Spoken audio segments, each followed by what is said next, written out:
дівченьку у зеленому саду. Чи не вийде дівчинонька рано вранці по ладу? Маруся, раз, два, три, калина чорнявая дівчина, саду ягоди рвала. Маруся, раз, два, три, калина чорнявая дівчина, саду ягоди рвала. Вийшла дівчинонька рано вранці воду брать, а за нею козаченько веде коня напувать. Маруся, раз, два, три, калина чорнявая дівчина, саду ягоди рвала. Маруся, раз, два, три, калина чорнявая дівчина, саду ягоди рвала.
Прийшли окупанти до нас в Україну, форма новенька, воєнні машини, та трохи поплавився їх інвентар.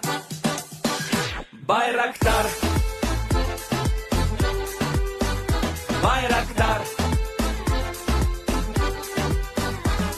Російські танкісти сховались в кущі, щоб лаптем посьорбати довбані щі, та трохи у чах перегрівся навар. Байрактар, Байрактар. Приперли зі сходу до нас барани для восстановлення великої страни. Найкращий пастух баранячий хотар. Байрактар, Байрактар. Хто води всяке озброєння різне, потужні ракети, машини залізні, у нас на всі доводи є коментар. Байрактар, Байрактар. Вони захопити хотіли нас зразу, а ми зачаїли на орків образу з російських бандитів, робить примар. Байрактар, Байрактар. Російська поліція справи заводить, там пивцю рашистів ніяк не знаходить, хто винен, що в нашому полі глухар. Байрактар, Байрактар. Веде пропаганду кремлівський урод, слова пропаганди ковтає народ, тепер нове слово знає цар. Байрактар. Байрактар. Байрактар. Байрактар. Байрактар.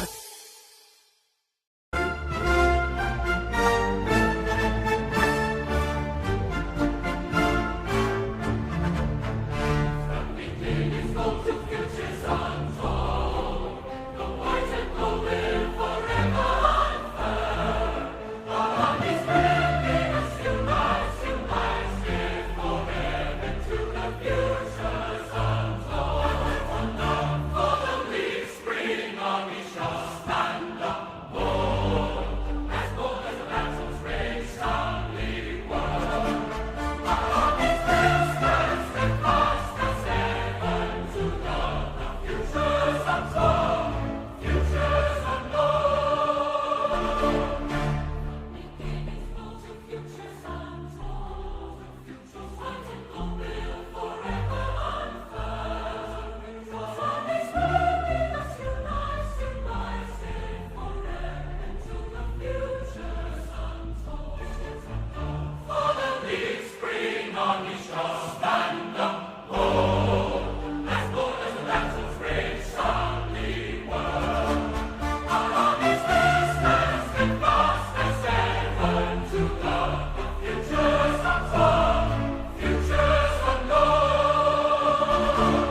Yes. The Leaf Spring Army sends its regards.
Hello, everyone. I'm the Enforcer, and I'm accompanied by Enforcer Matt.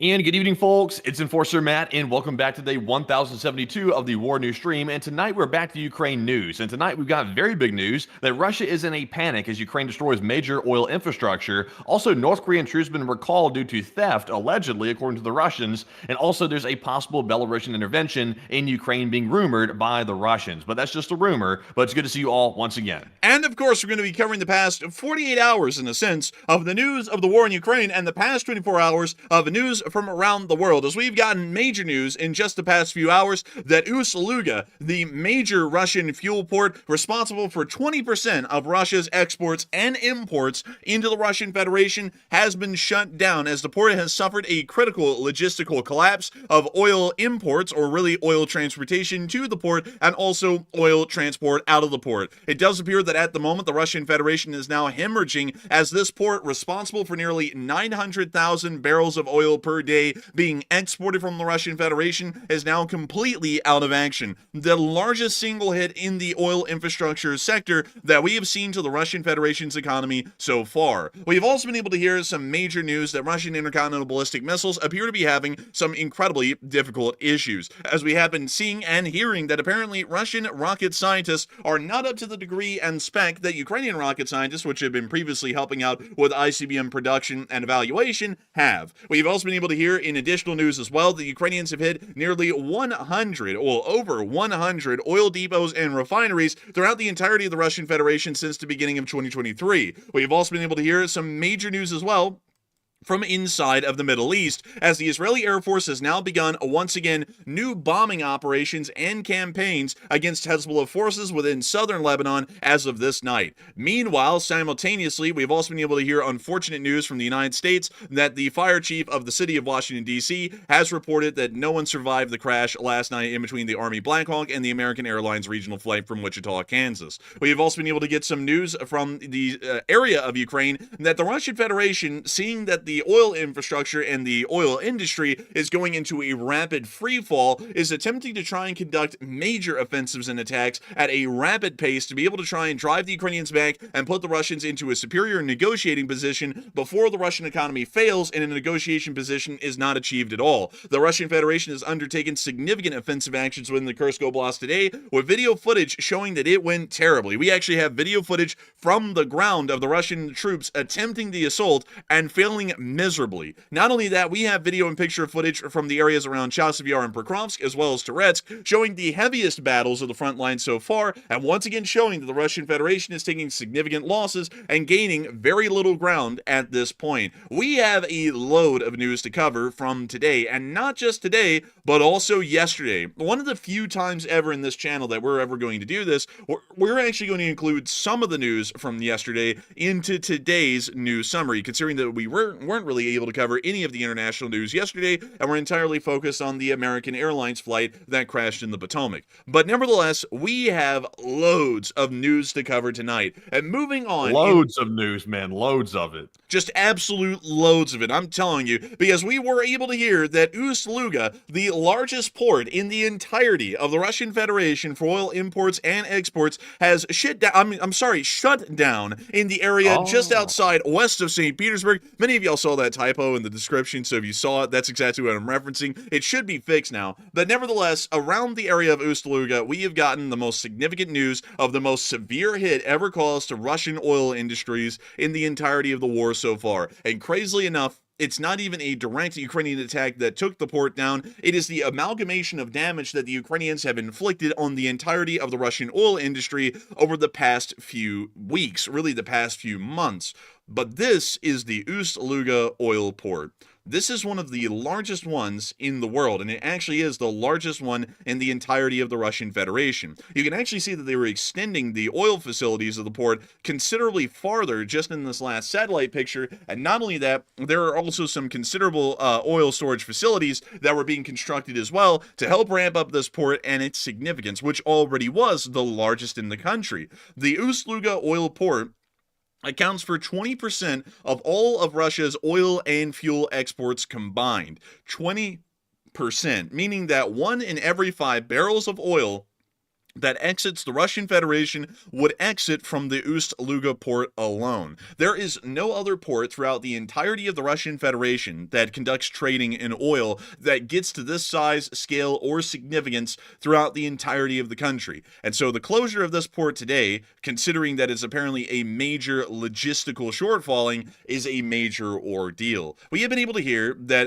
the port has been halted. The oil flows through the Russian port of Ust Luga have been halted since a drone attack on January 4th of 2025, reported by Bloomberg. Last year, the port handled about 20% of Russia's total seaborne trade, or about 650,000 barrels of oil per day. The closure I remember that attack, by the way, on January the 4th. The Ukrainians sent the extremely long-range drones up to Ust Luga, and of course, it's right outside of St. Petersburg, and I think they sent in like the little small Ukrainian Cessna-style drones to actually go and attack this spot right here. So I don't remember exactly what caught on fire there. Obviously, there were fires around some of the tanks. It must have spread worse than we thought, because for them to be closing it down, it must have been catastrophic damage. It was apparently serious damage, crippling damage for that matter, at Ust Luga that occurred. And we have been able to hear that we have clear and very evident information that it appears that Ust Luga has been shut down, most likely for an incredibly long period of time.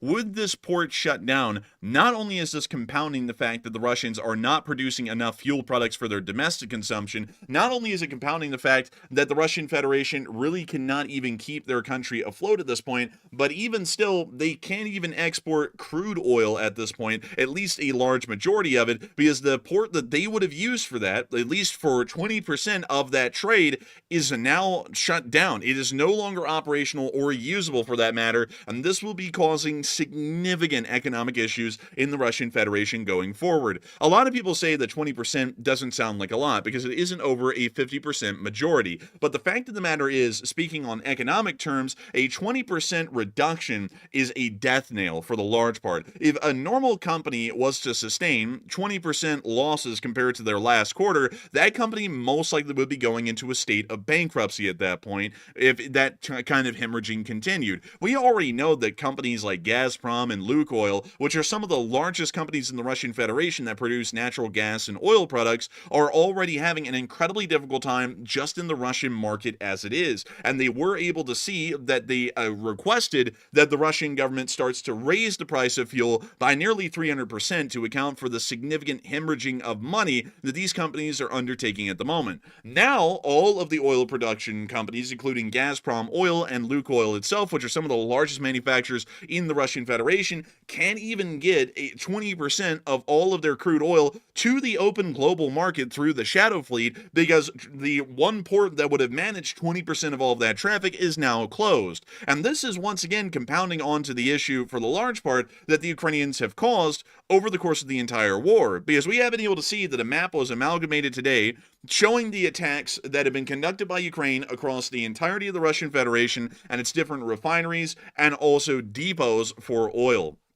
We can see. Wait a second. What's that one up there in Usinsk, I believe it is? It's the one at the very, very top of the map, almost getting close up towards Siberia. When was that? I don't recall that one that far away. That was a really long time ago. We didn't even get video or picture evidence for that one because that one was so remote, but I did see it. We didn't cover it on this channel, by the way, just to let y'all know, just in case y'all are wondering, where the hell was that? We didn't cover that because it literally is in the middle of nowhere, apparently to the point that no one even talked about it. But I believe that most of this town is some form of an oil storage facility, or deals something along the lines of oil refining production or something along those lines, at least from what I know. It appears that according to this map here, it was an oil refinery that was hit in Usinsk. And so let me see if I can find the refinery. And let's see, this is the residential area. This is like commercial, industrial, possibly. Let's see here. Dang, man, this is like a junk city. Like, honestly, but this looks to be at least some small segment of the refinery.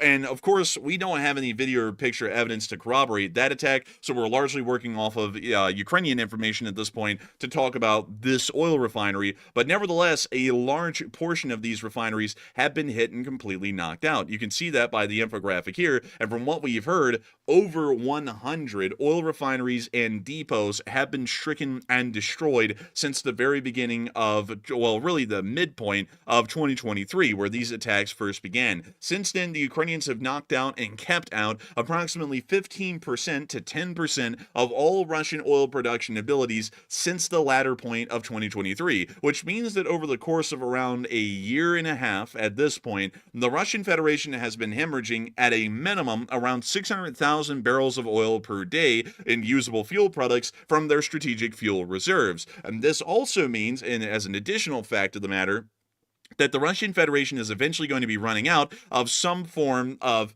fuel products, really, for them to be able to use. They've been doing this for about a year and a half at this point, the Ukrainians, to great success. Also, I have to say this really quickly. I'm not really sure if this translation here is exactly perfect, because there's one right here that literally just says "holy crap," and I believe that is the town. I believe that is the town of Nizhny Novgorod, if I'm correct, because it looks like it's in the same spot. Hey. I'm okay with calling it holy crap at this point. But you know what's really impressive? Like, just looking at the map right here, it looks super impressive how many targets that Ukraine's been hitting over this vast period of time. But also, a lot of these places have been struck multiple times. Like, not just once, but actually several times. And recently, it seems like Ukraine is doubling back on many of the big targets. Like, for example, Ust Luga. They're returning to several of the Luke oil refineries, and they're going back to them a second time, the ones that are really crucial. And that's what we've really seen over the last couple of weeks. So they're just, like, launching these attacks like crazy recently. But yeah, this is a ton over the course of, how many is this, like 2 years or something like that? Yeah, it's only been about a year and maybe a couple of months, maybe a year and 4 months or so. It's not been long. Yeah, it's just insane how many they've struck, and also how far the distance is on some of these. Like the ones up near St. Petersburg, near Ust Luga, those are far. But like some of these out here that are like getting up towards Siberia, that's just freaking crazy. Like the fact they can reach that far out and strike things is why Russia's panicking right now, because it's hard to combat that. And also, if they're able to get a drone or some type of small Cessna drone type aircraft through all this like Russian airspace without anybody shooting something down, that is like an embarrassment, by the way, to let stuff like fly through your airspace without shooting it down. It really is. It's really embarrassing. Also, by the way, I was correct just a second ago. Holy crap is actually Kosovo. I just saw that on the actual Ukrainian map with the Ukrainian language version on it. So that is Kosovo, just south of Nizhny Novgorod. Just for you, those of you all to know, it's not called Holy crap, it's Kosovo, which we actually covered, I believe, just a day or two ago. But nevertheless, it does appear that the Russian Federation is dealing with some pretty serious problems. To say that the largest oil depot or largest oil port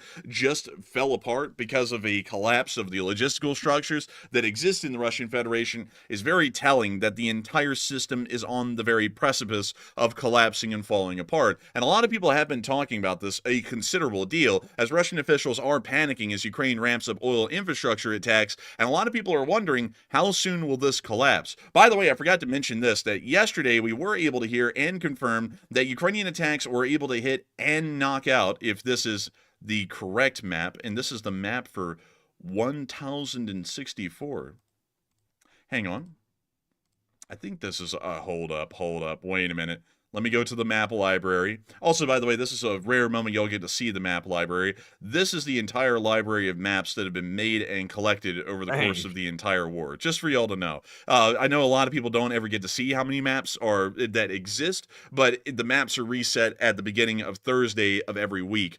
So today is the beginning of a brand new map, and so each one of these maps represents largely a single week in the war. But moving on from that and back up to the top, I believe the one we are looking for, it's not 1072, it would be 1071, which is right here. So, moving on into this one, we were able to hear that the Russians did have another pipeline targeted and knocked out by the Ukrainians yesterday around the area of the Tver region, which is once again compounding the significant kinds of issues that are being seen right now with the Russian oil industry, as now some of the pipelines that would transport oil to places like Ust Luga or other far-flung regions of the Russian Federation are now no longer operational because pressure is not being maintained inside of the system due to the pumping stations being knocked out. And not only that, there's another serious issue to be factored in here. The Russian Federation simply cannot transport anything over such a considerable distance. The Russian railroads are very robust compared to most other railroads in the world. It still is their primary form of cargo transport, but at the same time, they cannot account for the amount of oil that has to be moved around, so there's really no way to move it up to Ust Luga at an efficient rate at this point, especially if pipelines like these are being knocked out significantly. So Matthew, what are people thinking about this issue? And what are people thinking really about the Russian economy or the Russian oil industry completely collapsing? Do they think it's going to happen fast at this point, or it's going to take a good while longer, or are they a little undecided on this? And what are you thinking about it as well? All right, so it looks like 59% of the audience said it's going to collapse really fast, while 22% said it's going to take a long time to actually fall completely and actually collapse, and 7% said it will likely never do that. And I'm pretty certain at this point that it's simply a matter of time until the Russian energy industry itself, not just the oil, but also the gas, it's just a matter of time before it collapses, because Gazprom and also all these other companies are laying people off in mass, and you don't do that if your company has really good financial health. That's pretty obvious. And also, they're begging and asking for money from the Russian government as well. And so far, I haven't seen any bailouts of those companies. So the Russian government may be waiting for them to actually collapse in theory, or not in theory, but in reality, before they actually bail them out. So it looks like it's coming up on the horizon pretty fast. Really, to be honest, though, to say exactly when it's going to happen is a bit of a hard thing to say. It could be a couple of months, or it might be closer to a year. It's just hard to tell. But generally, I am with the 59%. I think it's going to be pretty fast. But Enforcer, what say you? I would have to say, in my honest opinion, I do believe that the collapse is going to start accelerating this point with all of the telltale signs that we're seeing that the Russian economy and the Russian oil industry are beginning to descend rapidly rapidly. These companies, like you're saying, are already hemorrhaging money, a considerable amount, to the point that they're asking for price hikes of nearly 300% to account for the significant financial losses that they're taking at the moment. And now with Russian pipelines being knocked out that were exporting their products to market, at least the limited ones that were available for global export, they're now going to be hemorrhaging money even faster, compounding the situation and leading to a collapse that will be more closer in time than farther away. So I do believe that the Russian Federation's oil industry collapse is going to be happening at a far accelerated rate at this point than otherwise, because they simply cannot account for these kinds of financial losses over such a period of time as probably the next few months, especially if Ust Luga still remains inoperable over that entire period of time.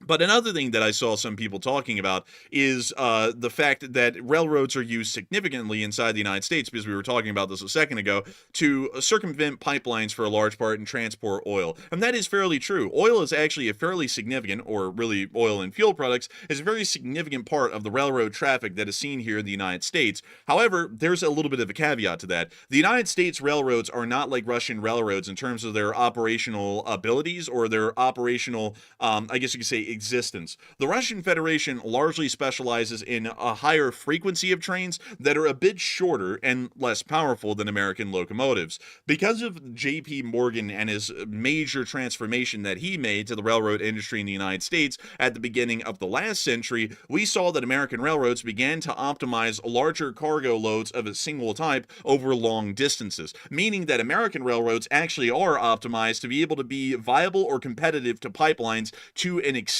Russian Federation railways are simply not made to that kind of a standard, and they're also not operated to that kind of a standard as well. And that means that the Russian Federation's railways, unlike the United States, really cannot replace or at least supplement a pipeline's blockage of traffic even for a short duration, because there simply would be far too many trains on the rails at that single time, individually cut up into smaller segments of oil cars, and that would cause too much of a logistical delay with the amount of oil that would be needed. So that's kind of the issue that's being seen here. And so while a lot of people are saying, well, it works in America, it just does not work in the Russian Federation with the way they operate their railroads. It's an entirely different can of worms with that sort of a deal. But nevertheless, moving on from that, we were also able to hear some very significant news in the Russian Federation in other metrics, as we did hear that apparently they're also having some issues with some ICBMs. At the exact same time as the economy's falling apart, we're also now beginning to hear some information that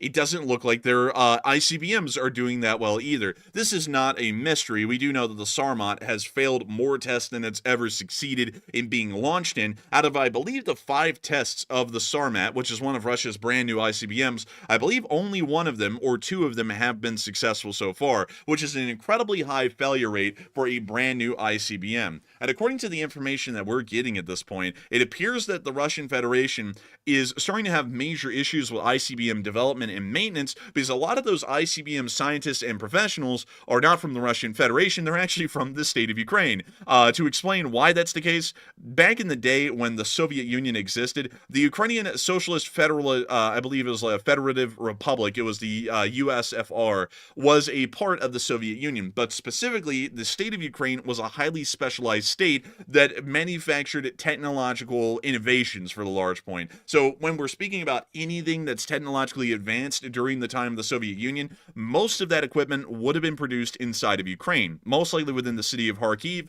or within the Donbass, which was also another industrially significant location. The Russian Federation, as it exists in the modern day in the Soviet Union, actually really didn't encompass any of these advanced or incredibly scientifically productive sorts of categories. For example, the production of rocketry and ICBMs. That largely was not something that the Russian Federative Socialist Republic really specialized in for large part. That was Ukraine. And when the collapse of the Soviet Union happened, a lot of these countries took their very niche specializations with them, and that's also why a lot of the post-Soviet economies completely collapsed, because the Soviet Union built them as monoliths. That also was a very deliberate strategic choice back in the day, because it would encourage these countries to not attempt a rebellion and try and leave the Soviet Union, because their economy would collapse because they're so heavily interlinked with the other existing federative states that are within the Soviet Union. So that's why Ukraine was heavily specialized in that category, and Russia was not.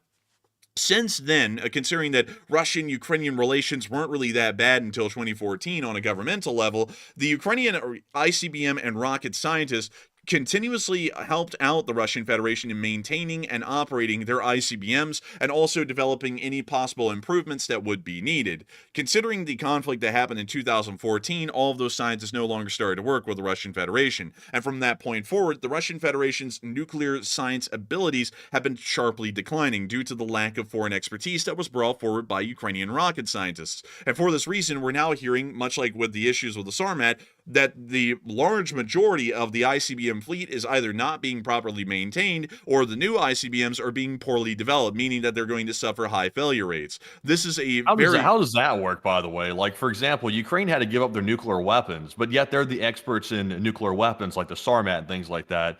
But yet they're the ones who had to give it up, but Russia kept nuclear weapons. That's kind of crazy, considering that the experts that know how to actually maintain them are the ones that had to give it up. It really is wild. It's a really bizarre thing. But what's even more wild, like this is something that's crazy, is that Kazakhstan has close relations with Russia. And here's the crazy thing why.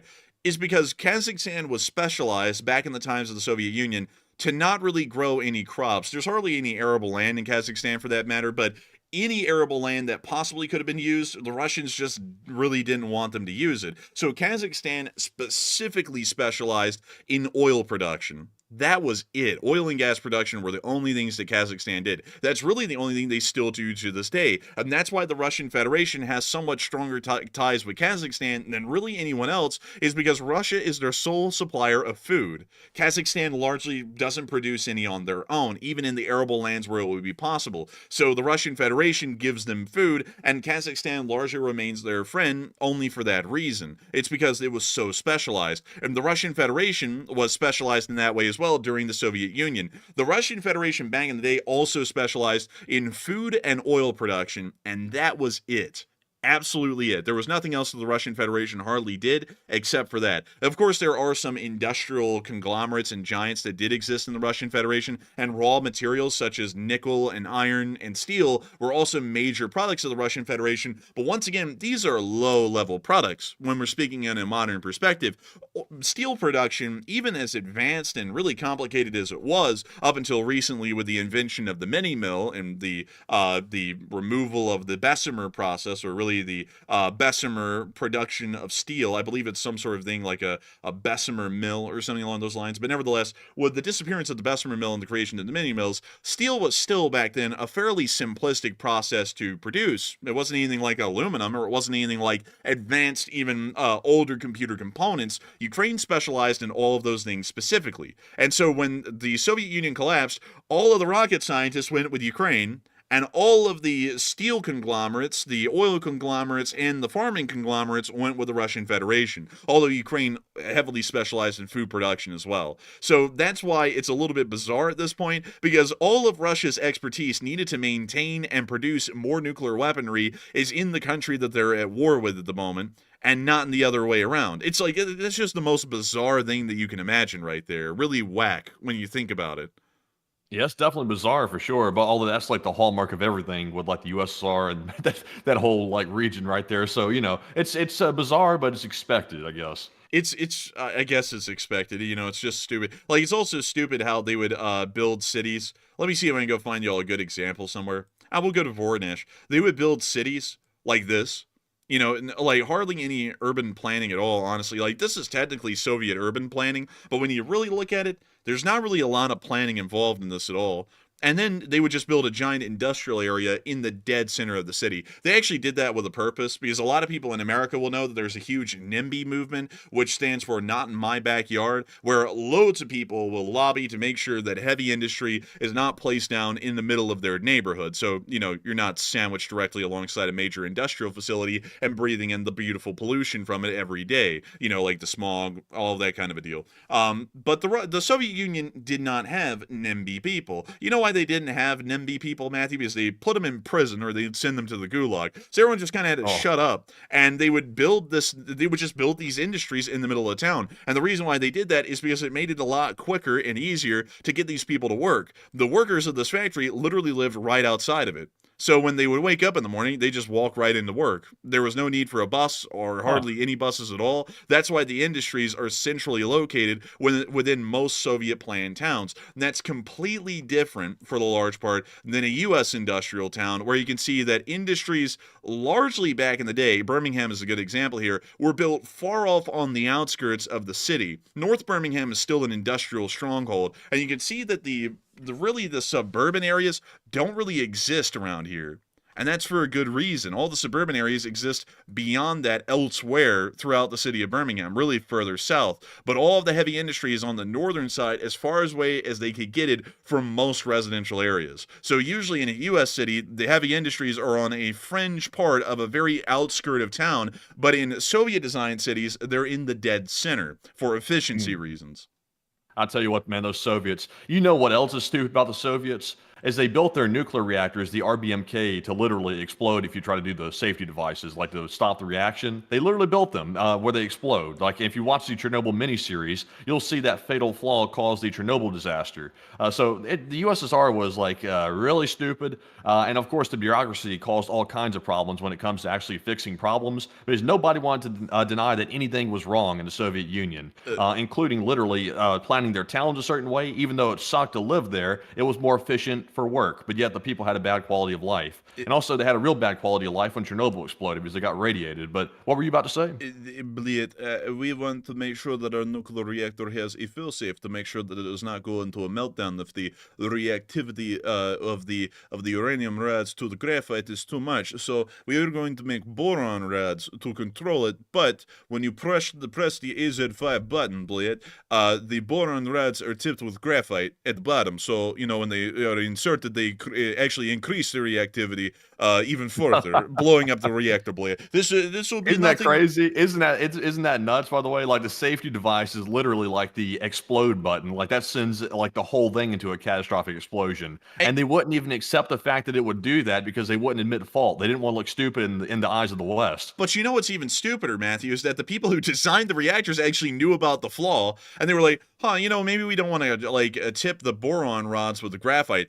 These rods won't last as long, but that could increase the reactivity in an emergency situation. And the Soviet government said, no, shut the hell up. If you say that again, we're putting you in prison. It's cheaper to tip them with graphite because it allows for the boron rods to last a little longer. So tip them with graphite. And then they tipped them with graphite, and that's why that's really why the Chernobyl meltdown happened, is because they were trying to control the reaction. So they pressed the AZ5 button, which inserts the boron rods and pretty much deadens the reactor. That's at least the plan. Boron generally stops a reaction or a fusion reaction. Well, no, a fission reaction. Sorry, correction there. It generally stops a fission reaction. But the thing is that the tips of the rods were graphite, and those graphite tips, it wasn't a short tip, it was actually a fairly long tip. So it's like dropping in brand new graphite rods in the middle of the reactor going wild. So once those went in, the reaction went insane, and that's what caused the explosion. And it really was just because the Soviets were inept, and once again were looking to cut corners and make things as cheap as possible. And that's the story of everything. Everything that looked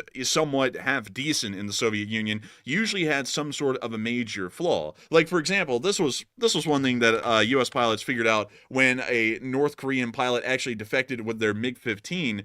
We actually found out. Let me go show you this. Here is Nokum Sok's MiG-15. This is the guy who actually defected to the U.S. in the middle of the Korean War. We actually found out, we kept this MiG. You can see it right here. We took it apart, and U.S. test pilots flew it. This MiG-15 will explode if you operate the fuel pump to the jet engine. Well, I mispronounced that 3 times. It will explode if you mess with the fuel pump improperly. It will literally explode. Because apparently, I don't know what it is, but apparently there's a way that you can easily overpressure the fuel pump, and in the middle of flight, that will explode, sending jet fuel all over the aircraft. And of course, coming in exposure with the heated jet engine will literally set the entire aircraft on fire practically instantaneously and turn it into a fireball. We actually found out that I wonder if it was like the hoses that transport the fuel or something like that were like poorly made or cheaply made, and they simply would, rupture under high pressure or something like that if you adjusted the fuel pressure. And from what I remember, it was something with the fuel pump itself, and somehow it could end up over-pressuring itself with the pressure of the fuel inside of the pump, and that would lead to an explosion of some sort of the pump, and then, of course, all the fuel that would burst out would hit the jet engine because the pump was literally right next to it, and then it pretty much set everything on fire. So practically, it literally exploded the plane when you used the fuel pump improperly or turned it on a wrong way. It's a weird thing. They explain it in some book somewhere. I read it a while ago, and I forgot the exact details of it. But once again, the Soviet Union just didn't do things really well or properly, or they were always looking to cut corners and make things simpler. But nevertheless, that's largely what we're seeing at this point in the Russian Federation, even with ICBMs, because they don't have that kind of expertise from Ukraine. And now, once again, in another category, a nuclear category for that matter, they are now trying to cut corners and make things work, although they just don't have the ability to do it. And it does seem as though a lot of people right now are talking about the experts' claims that the Russian Sarmat missile cannot fly without Ukrainian engineers, and a lot of people are putting in their thoughts. And it actually is a fairly split poll here. Some people are believing it's propaganda. Others are saying that they actually do need Ukrainian nuclear scientists to be able to make this possible, or really rocket scientists for the large part. But Matthew, what are people thinking about this, and what are you thinking about it as well? Also, I bet you'll never eat that Whataburger this close to the stream again, by the No. way. Like, I can hear you over there. I'm also doing the same thing.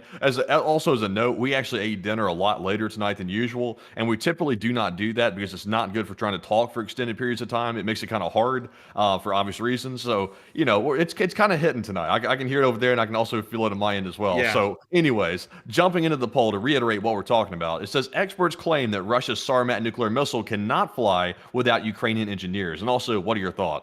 So 31% said it sounds like propaganda or false news, while 31% said I believe it, they need Ukraine, engineers that is, and 27% said I need more info on this.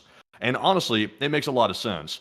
Ukraine was typically the knowledge base of the USSR. Some of the smartest people came out of Ukraine that they relied on for their engineers, and that's who they need to actually operate these nuclear missiles and to make sure that they're staying up to date. So I guess, considering the fact that they don't have access to Ukrainian engineers anymore, that pretty much lets you know that their missiles are not being maintained properly and they don't have the right people to get that done. So I actually believe it. I'm with the 31% that said that they need Ukraine. But Enforcer, what say you? I would have to be with the 31% that says they need Ukraine as well, because it makes a lot of sense, especially when you know the historical specializations of different Soviet republics. It would make a lot of sense because it's a major issue that the Russian Federation is seeing is their Achilles heel nowadays, is that one of their only major industries is that of the oil industry. And without the oil industry, the entire economy will collapse. That's fairly similar to what Ukraine has been seeing recently. Really, though, what's interesting is that a lot of their technologically specialized industries collapsed post-war because most of the resources that they were able to pull from across the Soviet Union were no longer available due to different kinds of customs regulations inside of those countries. So really, Ukraine started to heavily specialize in agricultural production and really just exporting large amounts of food. So their technological industry isn't really the Soviet fame one that existed. And to be entirely honest,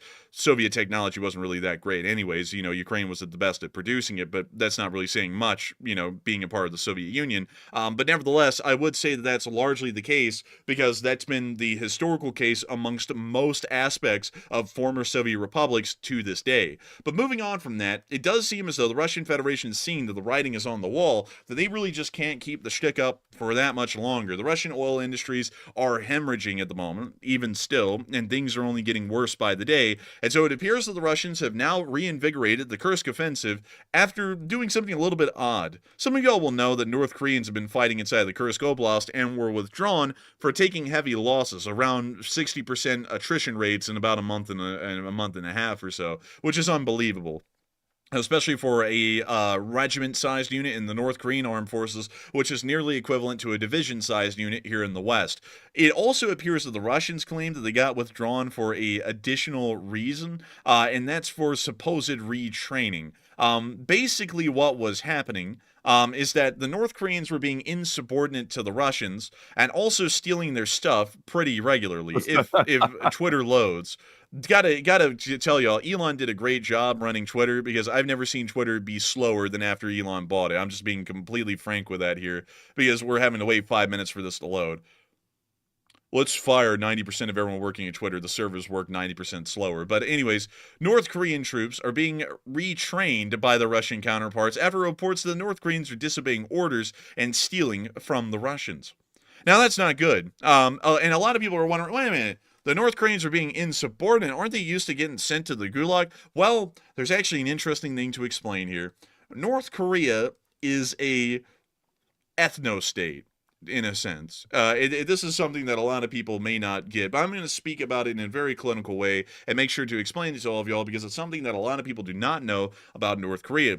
North Koreans are very racist, and it's a governmental institution that exists around this to ensure that they're that way. The Democratic People's Republic of Korea's government tells North Koreans from the day that they're born that North Koreans are a completely distinct race from any other and are racially superior to everyone else. Like, they are actually told that in North Korean schools, and that's why they only look at South Koreans as being misguided and really run by the wicked people of the United States, insert whatever kind of group you want there. But nevertheless, they look at everyone that way. They look at the Russians that way, the Chinese that way, especially the Japanese. They have a very strong hatred of the Japanese because of their occupation of the Korean Peninsula during the earlier part of the last century, but they look at everyone as being inferior. It's very much similar to how Hitler and his Nazi ideology kind of did the same thing for the Germans. That's what the North Koreans do on a daily basis.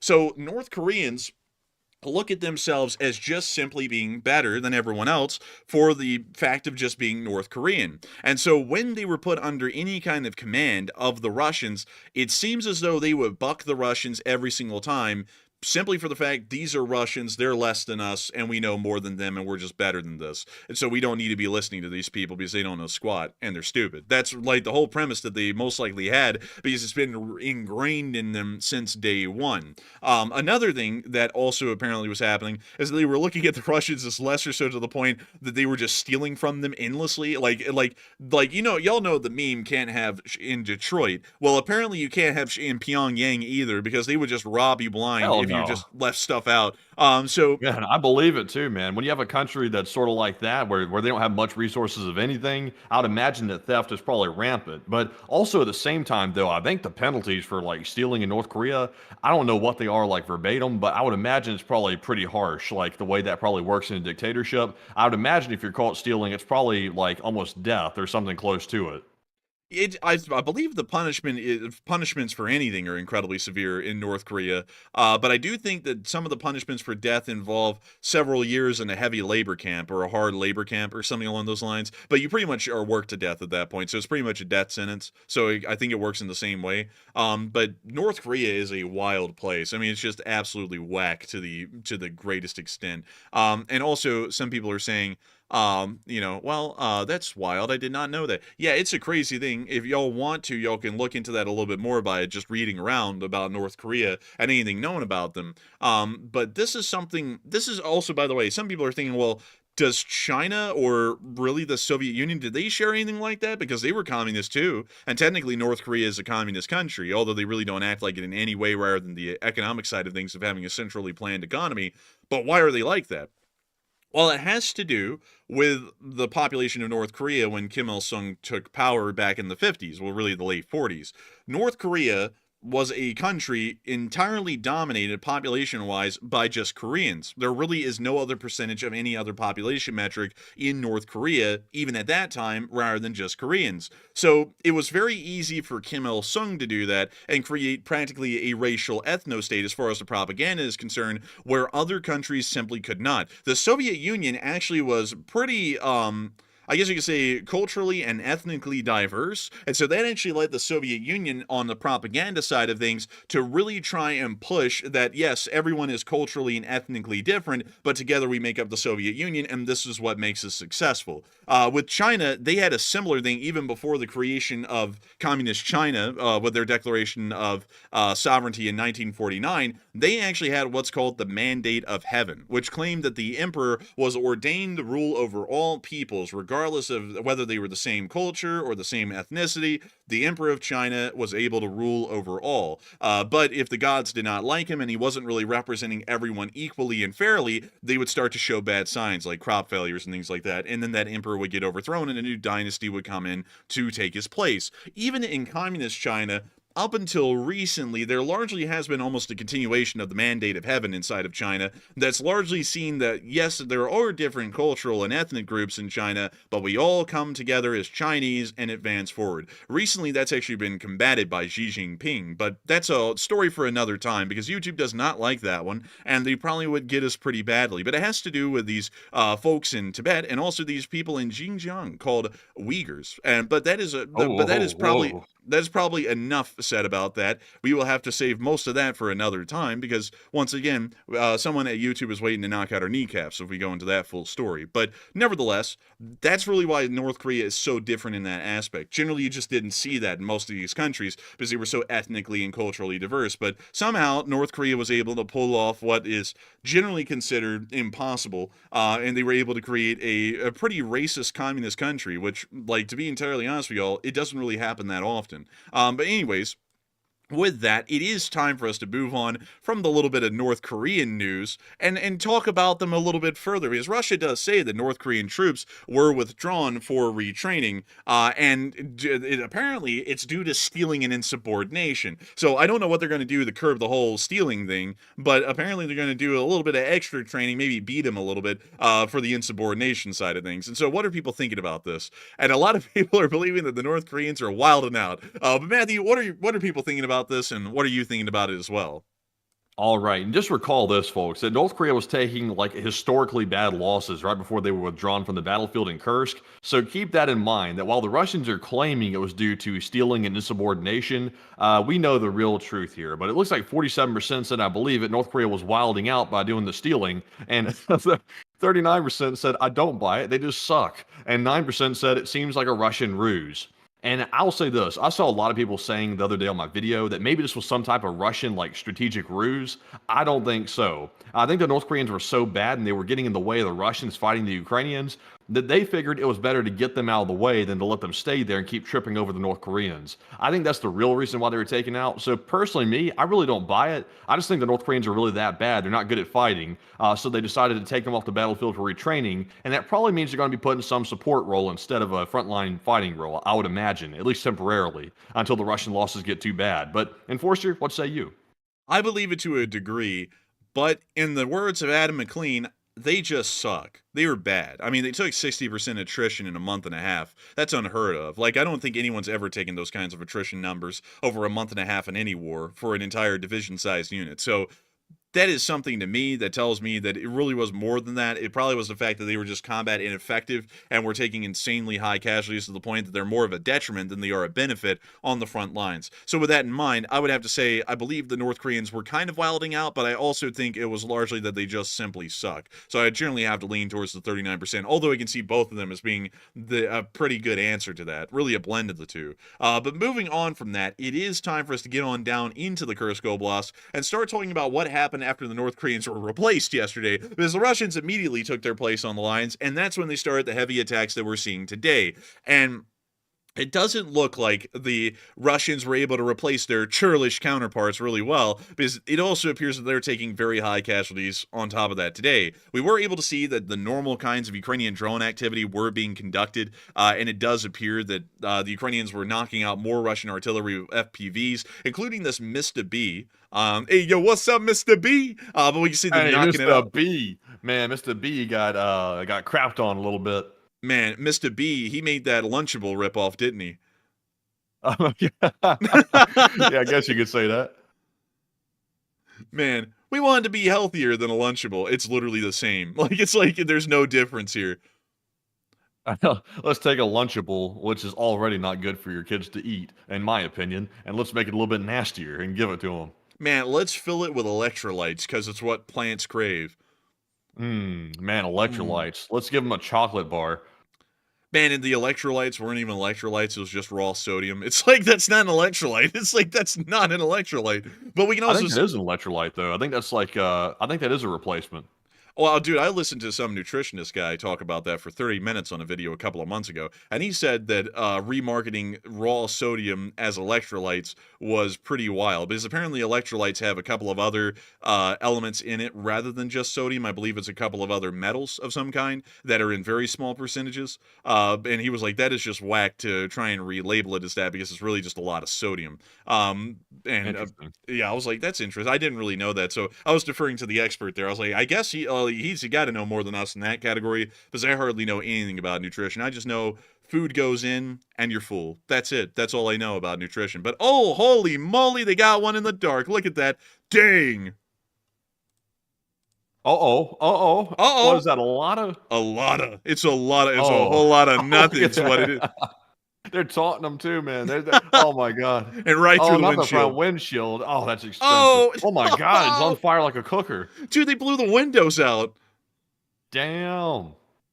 That was an expensive repair to be having this lotted. I don't think it's gonna. I think it might be totaled. Man, I think they need to call the insurance appraiser on that one. We also got to see another clip. We're moving all up to the big one we're about to get into here in a second, of the 36 Marines placing mines with this here drone. That was a really cool shot to open the video with. That's a big one. Or at least it looks big for some reason. Oh my god, they're dropping C4 block. They're dropping the mines. Dude, that's actually whack to watch them dropping these mines right here. Yeah, it's crazy. And here comes a Russian vehicle, and poof, oh my lord! Oh my god! Damn! Oh what my was in that mine? Dude, did they put like a small nuclear bomb on the street? Like that thing turned into a fireball. That was actually impressive. Jeez. That's a pretty cool technology. But now it's time to get y'all to the real juice. Long-lasting juice that y'all really are here for at this point. And we're going to be showing y'all the clips of the Russian attacks that actually occurred today as they were seen by the Russian soldiers in the assault. This is actual GoPro footage from the Russians, and the attacks fail. So here is the first clip. Also, by the way, I gotta say, for a rare time, there is no music in the clip, so we can actually play the audio. Is that rare or what? Because I've never seen a clip by either the Ukrainians or the Russians at this point that doesn't, in the background, Matt, you have, oh my god, or something like that going on. Like, I just love the ambient footage here where you can actually hear it. Like, that gives you like a real clue of what's actually going on instead of all that yapping music. Man, yapaholics. But here's the clip.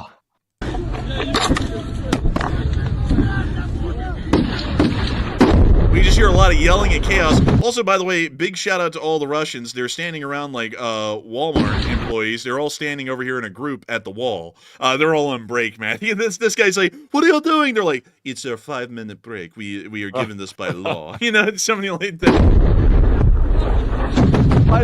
Five group. Also, this guy's got an SVD. Like, he's got a pretty much the Russian sniper rifle.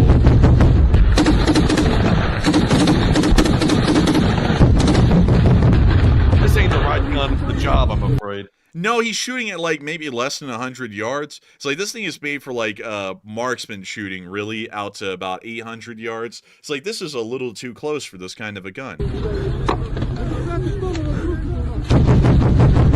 can also hear a BTR somewhere in the background firing its autocannon, if you want to call it that. The fire rate of the BTR-82 or the BTR-80 is a very specific sound. It's like a doo-doo-doo like that. But the BMPs have a bit of a higher fire rate even on their lower settings. So that is certainly a BTR. He's like, they're right there on God. And they're all like, look, man, we're still on break. Like, really? Give us a couple of minutes. The Russian said calmly, shoot that way. The enemy's there. Blah, blah, blah. For the love of God, please hit him. Why is no one shooting but me? Like,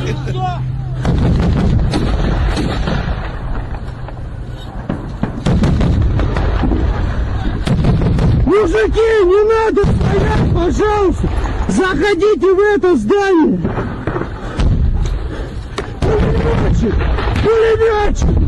This dude is literally doing nothing except yelling. He's not even putting fire down.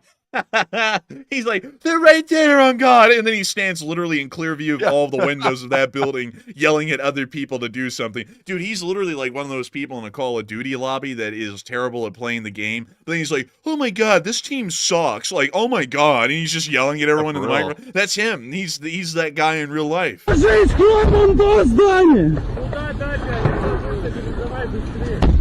Oh, look, there they all are on break again. Like, there's the Ukrainians apparently right down there. They're all just on the wall, on break as usual. You know, it's really lucky for the Ukrainians that the Russians just suck at fighting wars, because I have a feeling that if they actually knew what they were doing, they might actually be able to push the Ukrainians back a little bit. But nevertheless, over 3 years, the Russians still don't know what they're doing, and so for that reason, the Ukrainians have a very good run of it. And I think that's a wonderful thing, really. It's great, because it's in support of Western interests. They're the Russians' own incompetence is.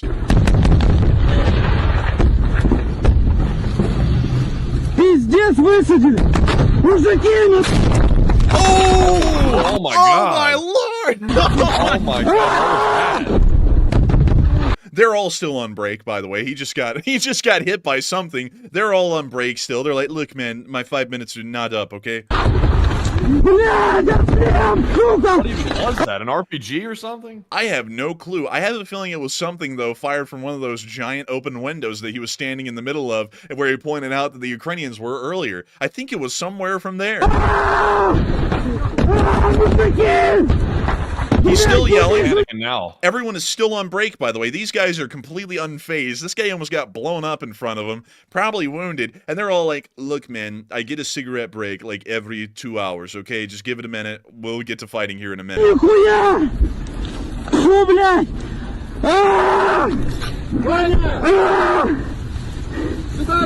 Everyone else unfazed, cool, and collected, not giving a damn, not even fighting. You'd love to see it. Бой, блядь!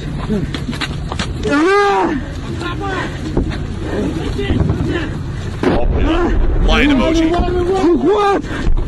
You know, honestly, this is what untrained and also troops that know that it's pretty much in the bag for them at this point, like it's not going to go well. This is the way they act, just like this. Like they're not really trying at all, and this is what we pretty much expect from the Russians at this point. It's actually captured on camera for once. Man, caught in 4K Ultra HD. Y'all want to see another clip of this?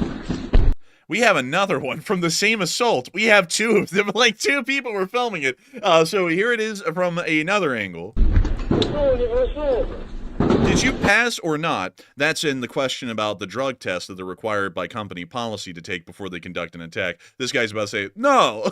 Like he's about to be like, I'm on crocodile. Oh, a little rifle fire snapping overhead. I don't know what he said right there. They're trying to shoot the drone. Baba Yaga, блядь! He called it a Baba Yaga. That's certainly not. That's like an FPV. Just Baba Yaga, сука! Also, by the way, once again, big shout out to the 9 Russians over there on the wall. Once again, having their union mandated break. Like not fighting, just standing there. They're all doing that, man. It's crazy. Every footage we're looking at from them, it's like just a whole bunch of guys who's like spectating the conflict from the side. It's like, what? Y'all are soldiers, you know? You're not there for like a movie viewing or something. Dude, these guys are doing what we're doing. They're like, oh, he's over there trying to shoot the drone. Look at him. He's doing it. It's like, this is pitiful, man. Like, out of an entire Russian squad, maybe only 3 of them are actually fighting. So maybe a small fire team. But most of the squad is just sitting back and watching that fire team do whatever they're doing. So what impressive work here. Like he mentions it. Oh. Right, I wonder if this guy's like the commander or something like that, because like where's the people that are supposed to be getting these guys to actually fight? Because there seems to be nobody really in charge around here. That's the way the Russian army works, Matthew. There is no one in charge. So let's That's like communist. It kind of is. It's like that rankless army that Mao Zedong tried to do a little while ago, back in the 70s. But let's see what happens next. Now that he's noticed everyone's standing on the wall, taking their union mandated break over there. Okay, well now he's threatening to do what I think Diddy did or someone like that. They're not really moving much. They're still on the union mandated break.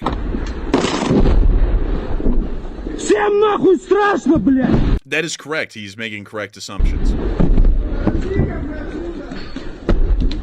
Тут вся пизда летает, нахуй, видишь, что мы здесь? 2 человека плюс пулеметчик уже прошли. Парашюты какие-то полетели, какая-то залупа. Don't know what that is. Yeah, he's making that up, man. I'm not gonna lie. Oh wait, now he's moving through the rubble. I don't think there was any. I don't think there was anyone around to hit him in the face. He spoke of some. He said he got hit in the face. I think he's Bro's having reminiscent. flashbacks. He's having flashbacks of his days back in Voronezh. Like, Хватило от этой шлюхи ебаной. and now we fast forward to the other clip. Now we are back to the last one. So now with that clip in mind, seeing the other part of the assault, let's watch this one again with the perspective that the entire area, the entire front that the Russians are fighting on this point, most everyone's standing around doing nothing. There's only like 3 people actually fighting the battle. So let's check it out again. Пиздец высадили! Мужики, ну... Oh! Блядь, отстрел, сука! It was artillery. That's what Oh, it so was. artillery came down their position. Okay, that explains it now. That was a big boom, a big shot, as he like to call it. Man. Мужики! Another ears ringing. He says he can't see a thing. Ну нихуя! Фу, блядь! They're all just like, whatever, man. Stop being over dramatic. Like, as he literally almost got hit by a 155, like, point blank. Слепой, блядь! And then they put up the line emoji. I don't know why, but they just did that. What? And now they're all running away. Well, looks like that little fight in Kursk didn't really go that well today. But hey, that's just a normal day in the Russians. I guess when you're rushing to failure like them, there's just no way to win. But anyways, moving on from that, it's now time for us to move a little bit further on and into our location unknowns, and also all the other news that we have from around the Ukrainian front lines, because today was certainly not an uneventful day. But before we move on into that, I do want to make sure that we address a couple of questions, because I've seen that so many of y'all have had a great deal of questions in the chat. So what do we got, Matthew? All right, so our first super chat of the night is going to go to Press Escape, who puts in an $80 donation. And thank you very much, Press Escape, for that very generous support and the largest super chat of the night. They said, excellent live yesterday. And I say this in a southern voice. I left my tank in the trenches. I don't know what the last one means, so I'm scared to say it. He said, then show a pic of a tank missing a track. And also video idea, The Dark Ages, with videos and animations of the Hot Dog Man and LSA. Hit the like. I gotta thank you so much for your support, Press Escape, for helping this channel to keep on running tonight. So that way we can cover this news. And what a night it's been so far. It's actually been a really big night. And I got to thank you so much once again for saying, I left my tank in the trenches. Or, I left my tank in the trenches. What the hell are you leaving your tank in the damn trenches for, man? You all be giving that tank to the veterans. But nevertheless, I got to thank you so much once again for helping this channel to keep on running. And I got to tell you this, I got to be completely honest with you, Press Escape. I got to thank you for your support. Folks like you help this channel to keep on running, so that way we can look at that tank and say, I know what's wrong with it, ain't got no gas in it. But I thank you once again for the support and helping this channel to keep on running. Because if it wasn't for folks like you, we wouldn't be able to make this thing possible and keep it running. And so with that, thank you so much once again. I hope that does address that incredibly well, because if it wasn't for folks like you, absolute legends who are supporting this channel and helping us keep this thing rolling day in and day out, we wouldn't be able to be here right now. And so with that, thank you once again. I got to do that redneck laugh. That's just a part of it. But nevertheless, hit the like button if you haven't. Folks got to hit the like button. Y'all got to love the stream, because we're putting a lot of work into this thing every day just to get y'all the news. We love getting y'all the news. Don't be mistaken. This is our job. We love to do it. And I got to thank you so much once again for the support and helping this channel to keep on running. Because if it wasn't for folks like you, we wouldn't be able to be here right now telling y'all what the hell's going on out there and showing y'all that Russian that said he was blind. But the only thing he was blind to was the light, because the truth of the matter is they just suck. But nevertheless, thank you once again. I hope that does address that incredibly well. And let's see here. I've seen a lot of folks saying all kinds of things in the chat. Russia is completely vampiric. I got to say that's actually a new verb right there. I have to remember that one. Let's see here. Left my heart in San Francisco. Shit, I never been to San Francisco. I've never been there. But anyways, with that, I hope that does address that well. Had to let our true Alabama voice shine through for just a moment. But nevertheless, it is time for us to move on to the next one. But massive thanks to you once again, Press Escape. And with that, we are on to the next one. All right, and our next one here are actually 2 super chats from Gunfox. These are going to be our final 2 super chats of the segment. And Gunfox put in a $40 donation. And thank you very much, Gunfox, for the support. And he has the day in history. He says, May 15th of 1963, the Mercury Atlas 9 was the final crewed space mission of the U.S. Mercury program. The spacecraft, named Faith 7, the Atlas rocket was number 130, and the Mercury spacecraft was number 20. And this mission marks the last time. And also, on Wednesday, April 18th of 1906, at 5:12 a.m., the coast of Northern California was struck by a major earthquake with an estimated moment magnitude of 7.9 and a maximum Mercalli intensity of XI, meaning extreme, and high intensity shaking. I gotta thank you so much for the support. And that earthquake within the northern area of California is actually a fairly interesting one because it actually caused a decent amount of damage at the time.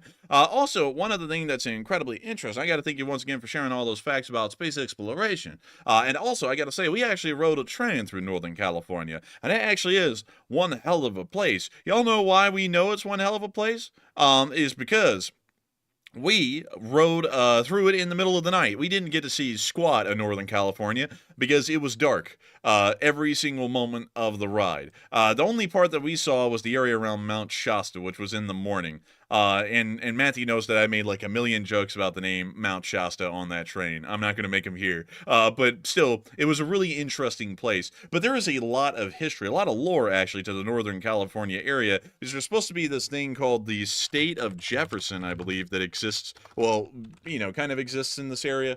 Let me go show it to y'all. Yeah, here we go. This is the state of Jefferson, which was a proposed state back in the day. And when I mean back in the day, I'm meaning a long time ago from what I remember. And let me see here, 19th century, 20th century.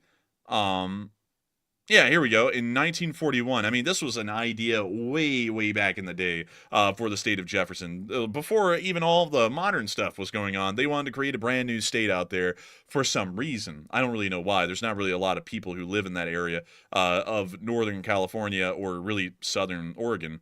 There's like nothing out there, but they still wanted to create a state, and I don't really think their state economy would have done too well, considering there's not much up there. But nevertheless, I do thank you so much for the support, Gunfox61, and sharing that day in history with us, because if it wasn't for folks like you, we would not be able to make this thing possible, and we wouldn't be able to keep this thing running. And so with that, a massive thanks to you once again for sharing the days in history. And let's see. Someone said, I live in Jefferson. Oh, that's pretty cool. That's pretty neat. Also, I got to say that they have this town up there in Northern California called a Weed. We've heard that that's where the hot dog man was born. Aw, man. Aw, man, life just doesn't get better for me. Wait a minute, is that the... Dude, that is literally the rail that we rode on right there. Right there. Right It literally is. there. Look, it's the rail. It's the rail. There was a giant railroad bridge somewhere around here. Wait a minute. I think that's it. I think that is. Wait a minute. Let me look at that. I'll be damned. They ain't gonna show it to us. They lying. But there was a giant... Oh, wait a minute. Here it is. We rode across this bridge, Matthew. I'm glad I didn't see the exterior of it, otherwise I've been freaked out. Man, you would have been going, oh my God, we're gonna die. Just like... Oh my God, is Hotlum, are they maintaining the bridge properly? Oh, yes, they are. Look at that bridge. That's I would assume it's safe because it's being run over with a train all the time. But like those type of bridges kind of sketch me out a little bit. It really does, like that little girder kind of construction. Yeah. It scares the hell out of me when I look at it. But crazily enough, these bridges are actually heavily structurally sound, even more so than normal bridges that we drive across with our cars, because they can hold insane amounts of weight. I'm talking about thousands of tons on its surface at any given moment. It's a really cool thing with these bridges because they're also really common throughout the U.S. One thing that's even crazier, Matthew, is that the wooden trestle bridges from way back in the day are still used in some places. Fairly significantly to this day, one of those places being here in Alabama. They still use those. It's really bizarre, man, how you stack stuff a certain way, like these little trestles. You can get a lot of structural integrity out of this stuff. So this is actually very, very sound. It's just that when you look at it, it looks really questionable. It's like, is that really sound? And like the answer is yes. Like it's incredibly sound. And I believe this bridge has existed for a long, long time as well. I think this thing was built in like the 40s or something like that. It's been maintained well since then.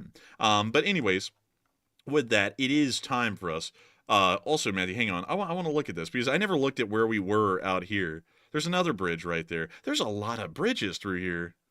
I don't remember any of them. I think it was because it was like the break of dawn, and I was just waking up and like getting ready to go eat breakfast. And at that point, you were sick as hell, so you probably don't even remember anything of this. But I was. man, y'all. Matthew was sick as a dog. Like he was really sick. He got hit with some sort of a bug overnight. We thought he was motion sick initially. But then it became clear, I think you had a fever, that you came down with something because you were still sick after we got home for a little bit. I was foul from that train. I woke up on that train and I thought I was dying. I remember standing in the middle of the like a rail car, like where the little like roomette things were at, just standing in the middle, like staring at the coffee pot, thinking, I'm not sure how much more I'm about to take of this. Like that door is looking mighty juicy down there. I'll tell you what, I want off this train right now. But Man. there was no stops to get out, and also we couldn't just get out like in a random place in the middle of nowhere. We had to wait. Man, I honestly think, man, you got sick with something and you thought the train did it to you because no one else even got motion sick on that train at all. Like, not one bit. But the next stop from here, by the way, just to share this with y'all, the next stop from here was, I think, like a couple of hours away at Klamath Falls in the morning. So, like I'm talking about in the morning. Like, we had gotten up at that point, I think at like 6 in the morning. I think we got to Klamath Falls on time at like 8:30 or 9 or something like that. It was several hours away at that point. But that was wild, man. Klamath Falls actually felt like the Wild West still. I'll show you all where the train stop was. This was the train stop. And you just got out and walked around. It was one of the fresh air breaks. But let me see if they show you the scenery around Klamath Falls, because it was a really, like, this legitimately, dude, felt like the 1950s in the middle of nowhere. It really did. You stepped out here and you felt like you were in a foreign land of some sort. But it was so nice to be able to step off that train, because I remember this was like a miracle to be able to step outside the train for me. And it was like being put back into like a camp, like telling me to get back on the train. I was like, oh my God, like I'll do anything to get back on the train. It's like I'm literally considering like running off here, just running off into this town and like getting lost in it or something like that. But I didn't know if there's any planes nearby to jump on to like leave the place. But I was so desperate at this point. I remember looking around thinking, Klamath Falls, I wish I could stay here. Like the town doesn't even look that like grand or anything like that, but I'd stay in it. Man, honestly, though, I was having a fun time. So when I got off the train, I was looking around like, oh, wow, look at this. I was like, isn't this cool? This is really neat. It feels like we're out in the middle of nowhere in the Wild West. And then Matthew was over there thinking about probably just running away and never returning. But I was having an absolute blast with this whole thing. And also, apparently the Cascades comes through here, which is like the higher speed service. But anyways, we won't bore y'all with the train stuff. But it was still a really interesting thing making it there. And then I think the next stop outside of Klamath Falls was Eugene. Yeah, it was Eugene, like a couple of hours away. And you went through Crater Lake National Park and the Umpqua National Forest and the Willamette National Forest. It was really pretty through there. Like, there was lots of mountains and stuff. Really neat. But anyways, with that, I hope that does address that well. Thank you once again for support. And it is time for us to get right back into the news. And so, it's time for us to move on to the air defense, where we were able to see that the air defense was working hard again last night, shooting down them drones. Whoa. What? Oh, whoa. Dude, the way you said that, I thought I was needing to mute it or something. I was like, what? I was like... No, I was like shocked. I was like, damn, they're letting loose. Oh, and they got it. Oh, they got it. Oh. Good job, Leon. Hey, that guy did the same thing I did. Yes. Man, whenever I hear good news, I always make that noise. Matthew could be like, "Hey, guess what? We're doing good." And I'd be like, "Ah," something like that. But he's moving on from that. That's concerning. I'm just kidding, by the way. I do not do that, just for the record. But moving on from that and into the location unknowns, we also get to see a Ukrainian drone blowing up a bridge with rock music playing behind it, because you just can't have war without rock. Am I right? But here comes the drone. It's a fiber optic drone, mind you, going right for the bridge. Oh, right at the column, destroying it. What an impressive feat. Sadly, I didn't get to see the destruction side of things, but the bridge was demolished. Meanwhile, we also got to see a Czech Dita. Look at that. Look at that. That's actually kind of nice, man. I like the way the headlights are on the front. It's like a sports car or something. Man, this thing is really cool. It's an auto-loading SPG produced by the Czechs. It's fairly new. I think everything on it is brand new, produced in the Czech Republic. What a cool artillery piece. Incredibly cool. And once again, one of those wheeled SPGs that's becoming incredibly common in the modern battlefield. But we also got to see another episode of Rodniks, our favorite section, talking about Russian vehicles and abominations created by the Russian soldiery in the Ukraine war. Let us observe. Good God. What the hell? Man, they chopped off the back half of this car and they chopped off the fenders. What was the logic behind that? Man, call this a chop shop the way we be chopping. Like, that's Разработка наша. It was our own innovation, so we moved everything from the car. But that's kind of necessary. A door and, all that stuff. It's kind of like, it's put there for a reason. And maybe the back half of the chassis, maybe important as well. Вот, максимально ее облегчили и увеличили пространство. Соответственно, is this the actual translation? Yes, this is it. Oh my God. И погнали работать на... Also, he said we put an electronic warfare jammer. Sir, that's a radiator. Like, that's like a radiator or something. That's a transformer. I don't know what the hell that is. That's not an electronic warfare system. На передних краях. Вот, можно подвести что-то здесь. Усаживается в комфортабельные места пехоты, соответственно. Oh yeah, real comfy. He laughed at that one himself. He was like, really comfy. It's like, no, it's not. Вот такое вот у нас дешевое средство передвижения переднего края, да. Точно. Когда нет квадроцикла по каким-то причинам, то вот люди. Oh, quad bikes. Oh, okay. I was about to say, what the hell's a quadricycle? I had no clue either. Хорошими руками, сознаниями подходят правильно к делу, и эта техника могла бы просто гнить где-то во дворе, а здесь, здесь она полноценная. Millions must rot. It's like if this is what comes out of it, there needs to be nothing left. Oh my God! Oh, they put the exhaust on that thing. Straight piped it as well to save weight. Yeah. What a shame. Like, oh my God. But moving on from that, we also have another segment of Rodniks. Let's check it out. Значит, техническое средство для перевозки личного состава обшито с двух бортов листовым металлом. Oh, is that a tank under there? Yes. Oh, I was about to say, it looked like a building. Yeah, dude, it's like a freaking office building. Поверх шахтная резина. Oh my God. Между бронекапсулой и наружным мангалом заложены бревна. My God. Bro, по обе борта. They're using logs as armor? Dude, they're back to the medieval era, man. They said, build the siege engines high. It's like, oh my God. Крыша обварена листовым металлом. Cannot forget the rubber. Yeah, you gotta have that rubber.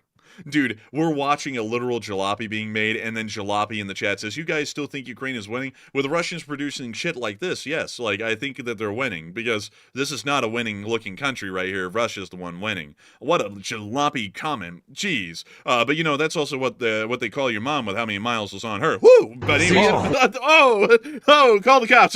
Like, we got insulted. Like, Резина. Выход из наружного мангала. Oh my Lord! They're using bricks. Oh my God, man, they brought the masons on this one. Just straight up mason-like stuff right here. They're putting in bricks. Да, между ними кирпич. It's like they got, how the three little pigs, they built the house out of sticks, bricks, and like all kinds of materials. They literally put all the pigs' materials in this thing. Like they're trying them all out. It's like an experiment. Dude, they said, listen, if the three piggies were defeated one by one, except for the one with bricks, what if we combine them all together like the Soviet Union to make sure that none of them fail? And it's like wood, bricks, and then also, what the hell did that other one build? Straw. It was straw. Well, there's no straw in this tank, but The Russians bring their argument for the straw. They get it from their straw man arguments. I think the turret's gone, because I don't see a gun anywhere in this thing. Just a mobile shitter. Oh, the turret is gone! Oh my goodness! They removed the turret! What's the point of this then? Бронекапсула. I don't even know. Для личного состава до 6 человек. Изготовлена из двух листов металла, между которыми находятся кирпичи. Внутри обшито резиной. Оборудованы. I don't know what their obsession with rubber is. Like that provides any additional protection, really. Like It's probably expensive. That's probably why they're like so exclusive about it. It's like putting Alcantara in a sports car for them. dude, this guy sits there after the war. He's like, we have birth control along with rubber. Like it's like that guy's just proud of it, you know. Like he's way too proud of this. Будет пол и сиденье для личного состава. Holding up a Victorian era lamp up into the thing to look into it. There he goes, closing Двери the с vault door. бронекапсулы аналогичным образом. Два листа, между ними bricks. кирпичи. Перед машиной будет оборудован кустарным минным тралом в форме отвала с тросами, который позволит убирать мины с пути следования машины. And with that, that's the end of the clip. But it's looking bad for the Russians these days. I think we can all tell. But we also get to see the Russian casualty report as well. And let's check it out. Oh man, they've gone up to 4 Bobcats again. I'd love to see that because I think the other days were like 2 Bobcats. So it's going up. That's promising. Also, Miss Disa added in some comments over there about the troop losses. So let's get into it. And Miss DC, keeper of the record, stated that 1,270 Russian soldiers being lost is the lowest daily loss since the 3rd of January of this year, which is kind of sad when you think about it, because 1,300 being lost being the lowest day practically of the month nearly. It kind of puts it into perspective how many troops they're losing daily. But nevertheless, January totals will be less than December, but a little bit more than November, meaning that generally the Ukrainians are still trending upwards in the amount of casualties they're inflicting on the Russians. But let's take the casualty report in totality.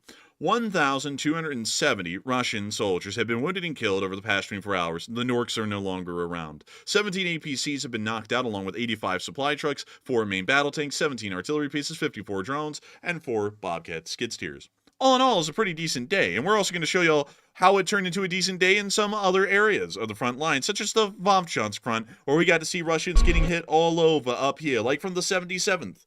Which was slamming Russians like they're slamming winds. Look at this, stuffing up the Baba Yaga with bomblets.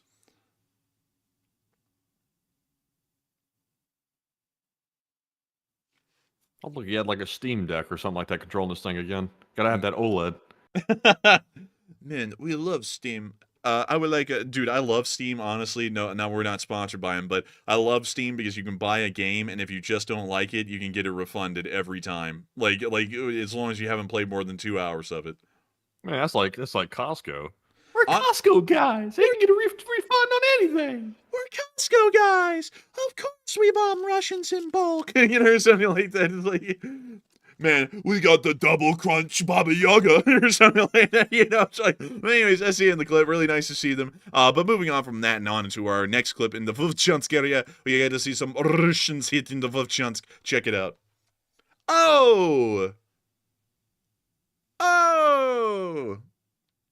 we've got someone in here speaking in a language I don't Korean. recognize. It's in characters. Let me go put this in the translator and see if this is a North Korean bot or a South Korean bot. Let's see here. Let's see. Translate from Korean. Oh, they said you idiots in one of them, which I'll check the other one. This one, the one most recently says, "I don't care if Russia collapses or not."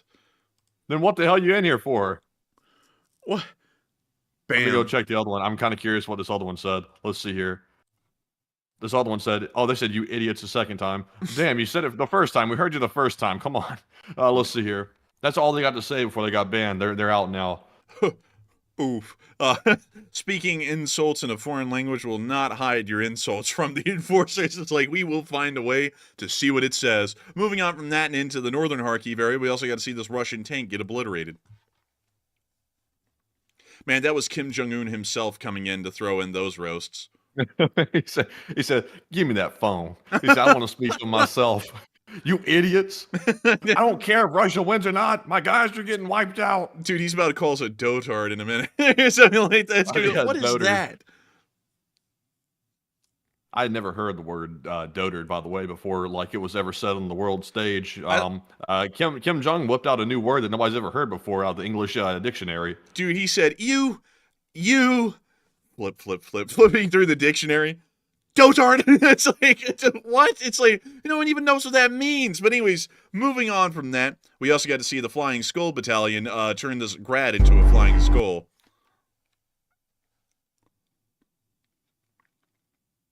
And here it comes. Man, they got like a long delay in between this and the footage. Here we go. Oh, there they go running, so it's coming soon.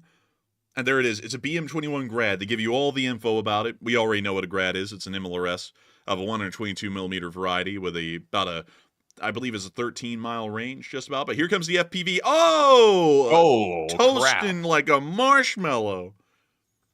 Whoa. I mean, maybe he's some kind of a, Russian hero or something, but look at that boiler.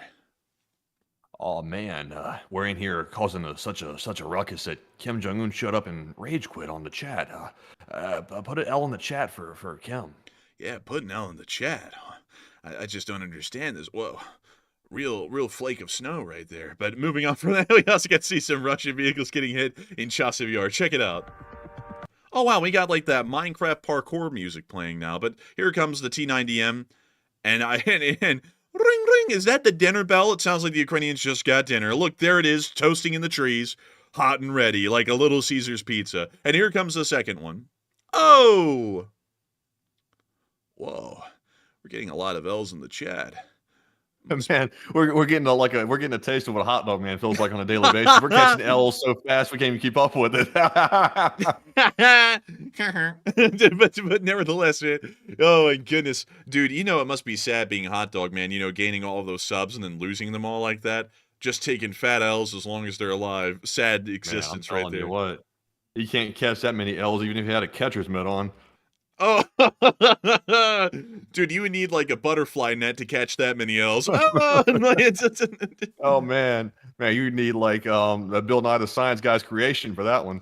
And he's going to make some angry tweet about us again in like 3 weeks. He'd be like, "Oh man, talk about clickbait" or something like that. While he loses another 400 subs for simply breathing. It's like, well, I don't know I don't know what's worse there. But anyways, we also get to see the Ukrainians repelling another Russian attack down in the Touretsk area. Check this one out. This was actually filmed by the Azov unit. Oh, the music did not mute. But let's check this out. There's all of the Russians in the soul column. Looks like mostly BMPs. Whoa, look at this thing go. Whoa, look at that toiler. That engine's really toiling, like really putting it all in. And then you listen to that guy in a normal stream. He's like, yeah, I just don't really talk to my family, for political reasons. Like I completely tore my family apart over political things. It's like, also, did you see that vehicle like literally running away from their comrade? The comrade was chasing after the thing, trying to get back on it, and they were just like taking off and leaving him. Oh? Yeah, go back and look. That guy was literally chasing after the Russians. Oh Look, no! He got left. They're just leaving him behind. Dude, he's like a dog left on the side of the road. It's like, wait, and it's That's crazy. That's crazy. Whoa. They don't give two damns about their people. Whoa, look at that spoiler. Man, they are just obliterating these BMPs. We see this guy shooting into the trees as he runs. And it now appears that he's just hanging out there. Oh, well, looks like he's not hanging out anymore. This BMP burned. The fuel tanks were burning. And we can also see some other clips. But in general, it was a pretty interesting clip. Pretty interesting defense of the city of Touretsk. Moving on from that, we also get to see some more Russian vehicles getting hit from the 53rd Pishchane. Oh, actually, the 53rd Mechanized Brigade. Sorry, I don't know why I said Pishchane. That's a town. But here's the clip. Man, that's the sound that one guy makes that cried after he was on our show. Every morning he gets up. Like. Look at this. Oh, spraying coolant. Yeah, put your foot right into there. Hey, look at this. It's a burning hot piece of a license plate. Let's pick it up and burn the fingertips off.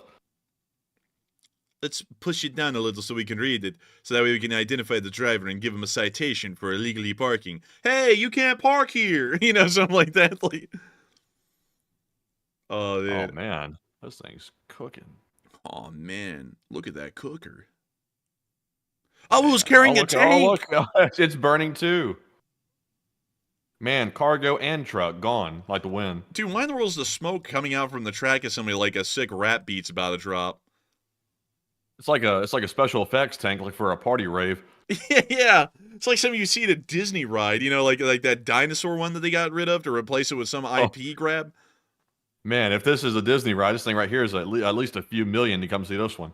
Man, dude, really it is. Hotel rooms at only $3,000 a night. You only have to sell your kidney and your firstborn to be able to come to this hotel. But moving on And from they said, that, "You want some water, young kid? It's gonna be $5." oh man, Mickey said, "I got you right where I want you." Like something like that. It's like, and then they just started slamming you with the bills. But moving on from that, we also got to see Madyar turning around a Russian column. We're going to shorten this one up. It's 10 minutes long. We're not going to show all 10 minutes of it. But there's a Russian column. In the middle point, we can see the Russian column now being targeted piecemeal. And here comes the drone. Gentle, gentle. This drone brigade's named Blink after the late great Blinky. Poor Blinky, gone before his time. I always used to say, watch out for Blinky. One day he blinked a little too hard and he went to sleep forever. It's like really sad, really sad.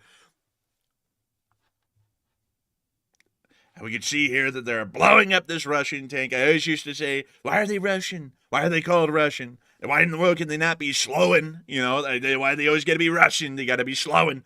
And they just never slow down. They just keep getting blown up at an incredibly fast pace. Really sad. Many such cases.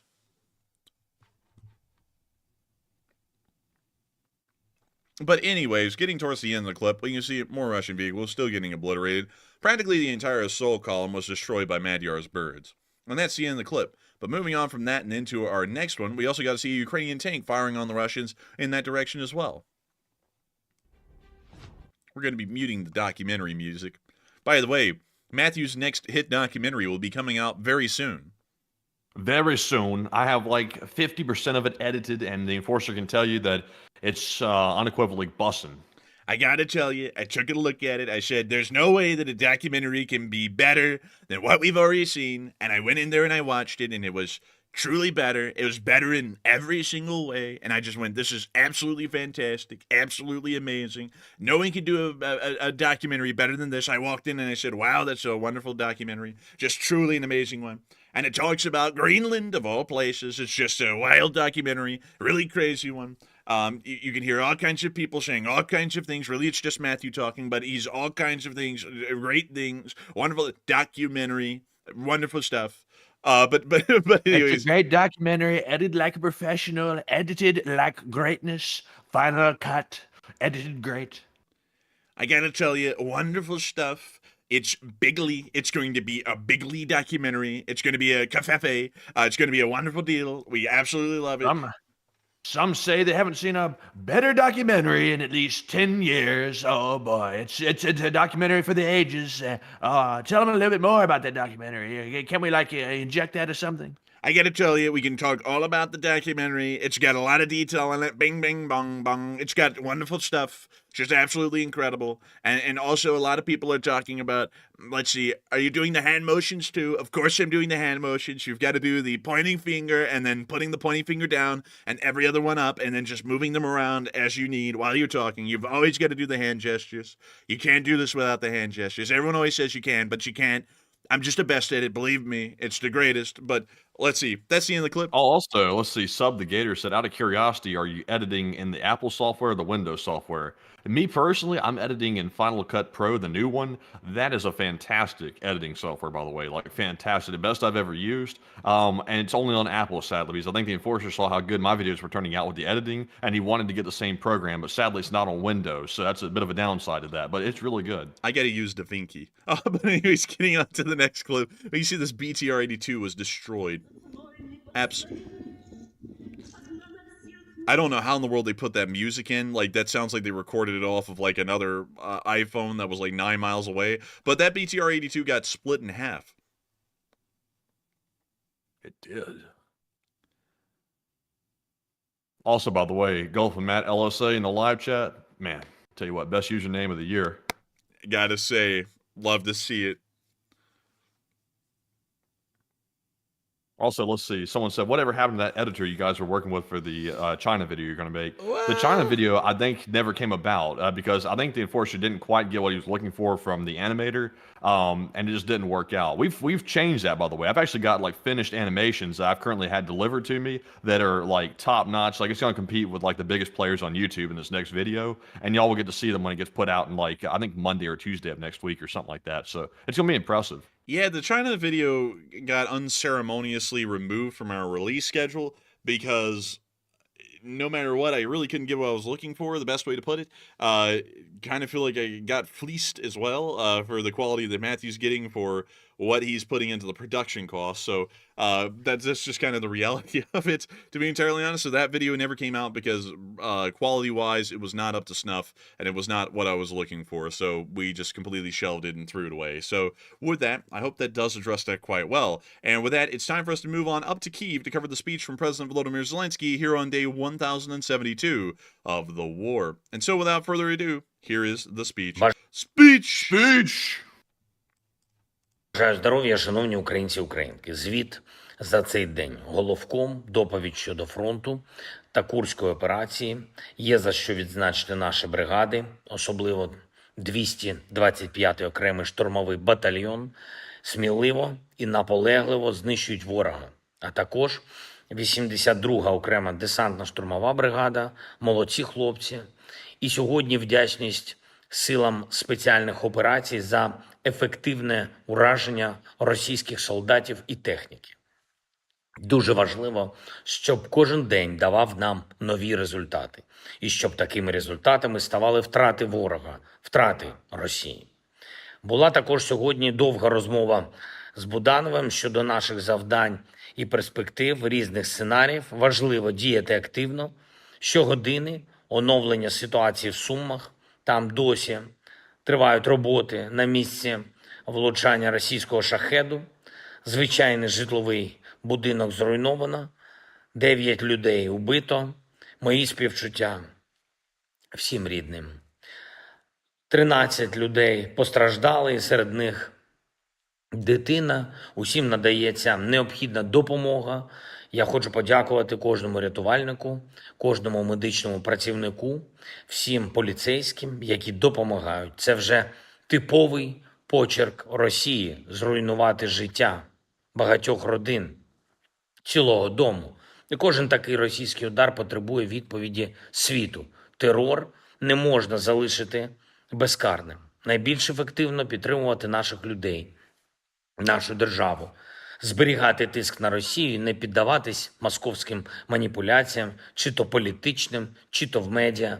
Треба примушувати Росію до миру. Тільки там причина війни. Вона в Росії. І кілька міжнародних розмов за сьогодні. Литва, президент Науседа.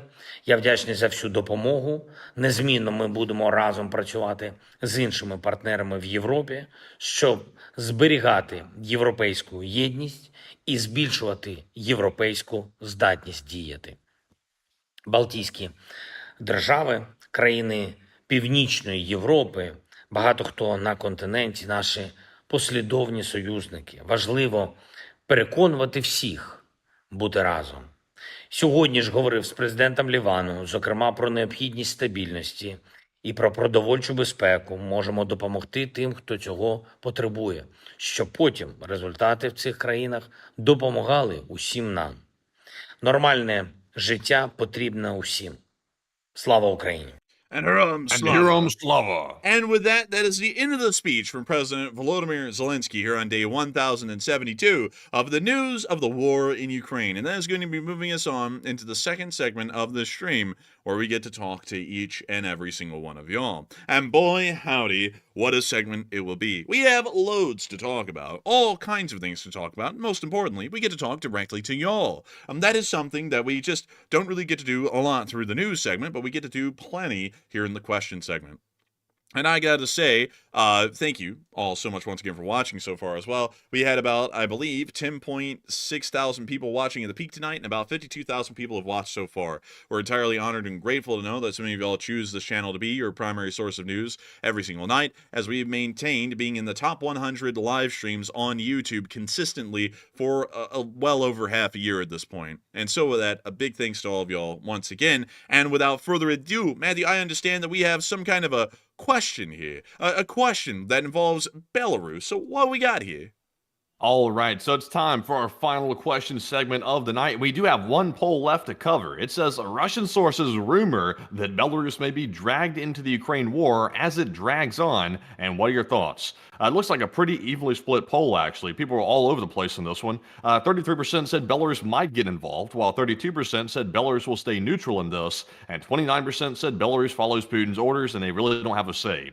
And this one's a bit tricky because people have been saying for a long time that Belarus is always on the verge of joining the war, and it's really hard to tell. Generally speaking, though, Lukashenko is a puppet of Putin, so while Lukashenko may resist some of Putin's wishes, he ultimately has to listen, or Belarus could find themselves in the target of Putin himself, which would not be good for them.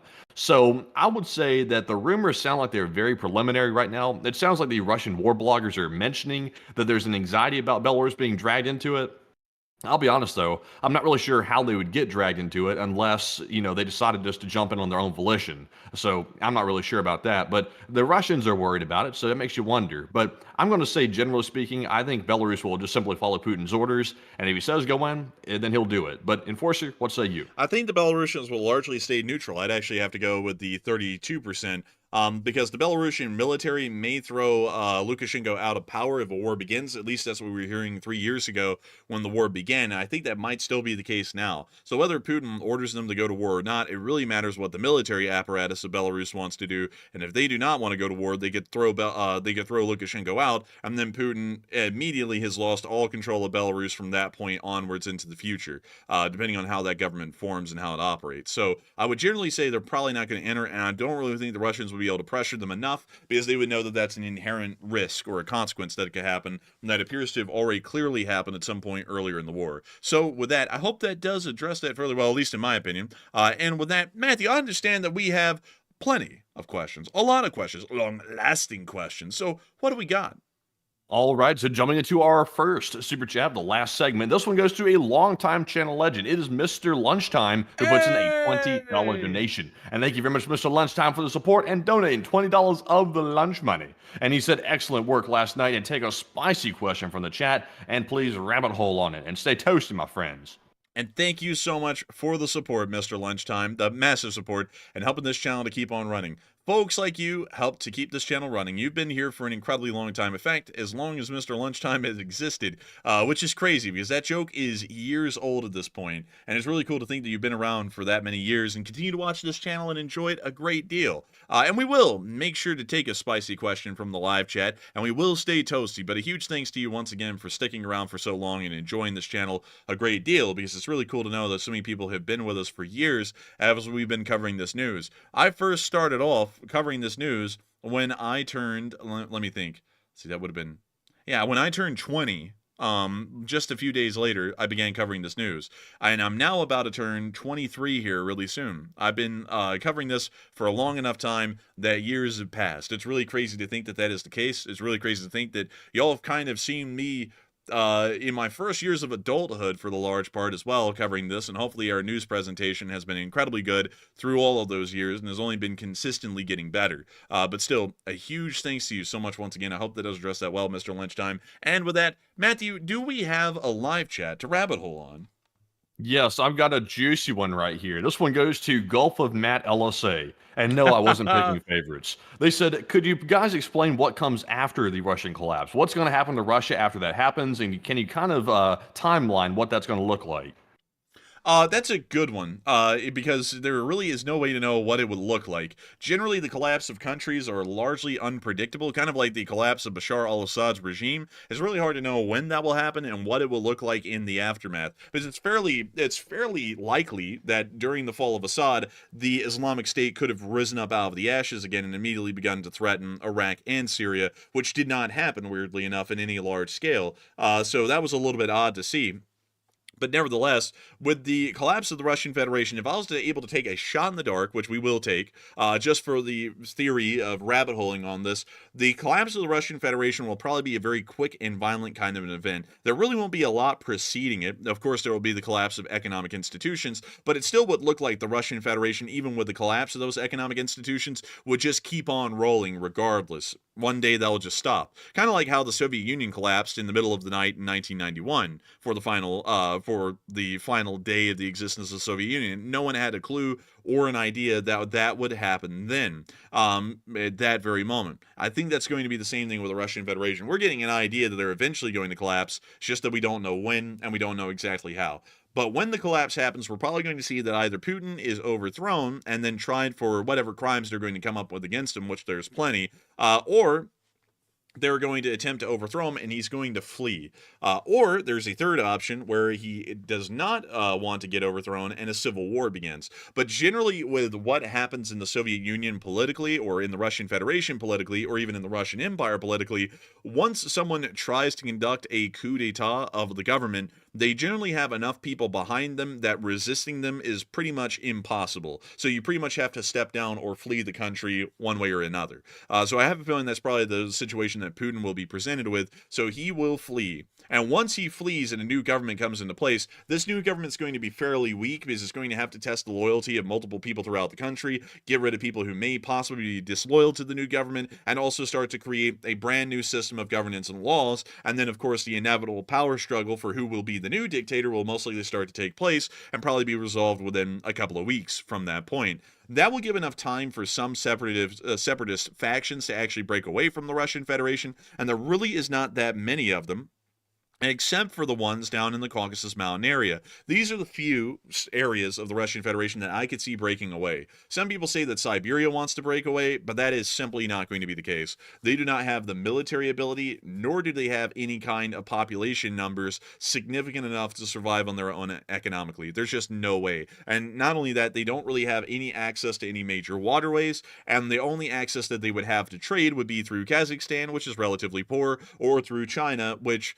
probably really wouldn't want to trade with them that much, especially considering how derelict their economic situation would be. So Siberia will never break away. China is never going to take anything in East Russia. This will all remain Russian. Really, the only places that we would see breakaway states as a guarantee are Chechnya, Ingushetia, and a couple of others, including Dagestan, which have made it very clear in the past that there are strong separatist movements within those regions, and when given the chance, if the Russian government is weak, a lot of those regions are going to attempt to break away and largely balkanized within this area. So when the Russian collapse happens, it's not going to be anything that's been fabled by some others that I'd have to say have no understanding of what they're talking about, where the Russian Federation just balkanizes and turns into 9 million separate states like it's the Holy Roman Empire. Let me go show y'all that. Let me show y'all what a lot of people say the collapse of Russia is going to look like. They say, oh wait, that's not a big enough one. Let me go get a big enough map. Yeah, let me just go over here. This will be the easiest one. Let me go grab this. Hold up. Here we go. So a lot of people make it sound like the collapse of Russia is going to end up looking like that. It just never will look like this. This was the Holy Roman Empire, which was a collection of princely states throughout Italy, Germany, and also some parts of France, as well as the Czech Republic and Austria. But this was more of a confederation style, and eventually it actually started to solidify and nationalize over time. And you can actually see that the Kingdom of Bohemia, right here, would end up becoming the modern-day Czech Republic. This area up here would actually become Germany as we know it, as we knew it before the end of World War II. All of these little princely states, you can actually see the borders of Germany through these princely states, would all form eventually to create Prussia, and then the several other states that still existed at that time. Later on, that would evolve into the North German Federation, and then the German Empire towards the later end of the 1800s. And then that would turn into the, Nazi Germany later on, and then you would see West and East Germany come out of that, and nowadays the modern form, which is the Federal Republic of Germany. But that won't really happen in reverse that much in Russia. Sure, there will be some breakaways, but breakaways would be pretty hard to see. Not only that, there isn't really that much culturally significant areas in the Russian Federation to actually justify a nationalist movement where they would break away. Some people say, well, the Siberian peoples are totally different ethnically and culturally than that of the Russian Federation, and that is largely true, but the majority of the population, even within these areas, are what you could call European Russians or white Russians, not exactly the ethnic Siberian peoples, because those ethnic Siberian peoples generally were put down by the Soviet government under Stalin and really weren't helped out that much under any succeeding government in the Soviet Union. So they hardly exist in terms of population numbers. So culturally and ethnically, most of Russia looks at themselves as being European Russian, even if they live in Asia. And the only areas that would want to break away are those Caucasus Mountain regions. So if Russia collapsed, Russia would still look like Russia today. It's just that these little areas around Georgia would no longer be Russian. They would be smaller independent states for the large part. So with that, I hope that does address that well, at least the best I can, in my opinion. And also, one other thing that I want to cover. No, Kaliningrad will not be going back to the Germans. That will never happen. The Russians, the Soviet Union actually forcefully displaced hundreds of thousands of Germans, I believe it was millions actually, from Königsberg, which is now modern-day Kaliningrad, and forced them into East Germany.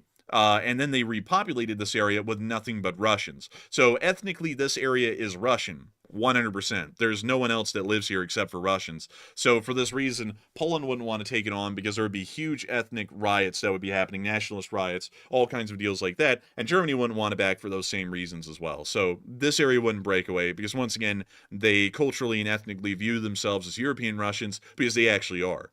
So with that, I hope that does address that rabbit hole incredibly well, or at least goes through a lot of information that I can give about it, because it's a bit of an interesting topic, what the collapse of the Russian Federation will look like. And a lot of people really overplay it and get into nearly fictitious bounds with what that would end up looking like. And the answer, the reality is not what you think. But with that, I hope that does address that fairly well.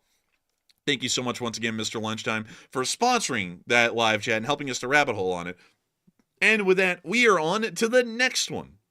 All right, and moving on to our next super chat here. This one goes to a channel legend. It's Corsair F4U, but it's a generous $50 donation. And thank you very much, Corsair, for supporting the channel yet again and helping to keep us running. And Corsair said, "Are you guys fans of Jimmy Thatch?" Excuse me. He said the dive attack at Midway was the best he's ever seen, and it looked like a silver waterfall in the LOC. And Corsair F4U, I believe, if I have it correct, I believe John Thatch was a World War II naval aviator, and he came up with a maneuver that was famous. I believe it was called the Thatch Weave, but I can't really explain it fully because I don't know all the details, but I have heard of him, and I have heard of him. I can't say I'm really necessarily like a huge fan because I don't know a whole bunch about him, but I have heard of him. But Enforcer, what do you know? I'd actually have to say I haven't really heard a great deal about this guy, but let's take a look at this. The Thatch Weave.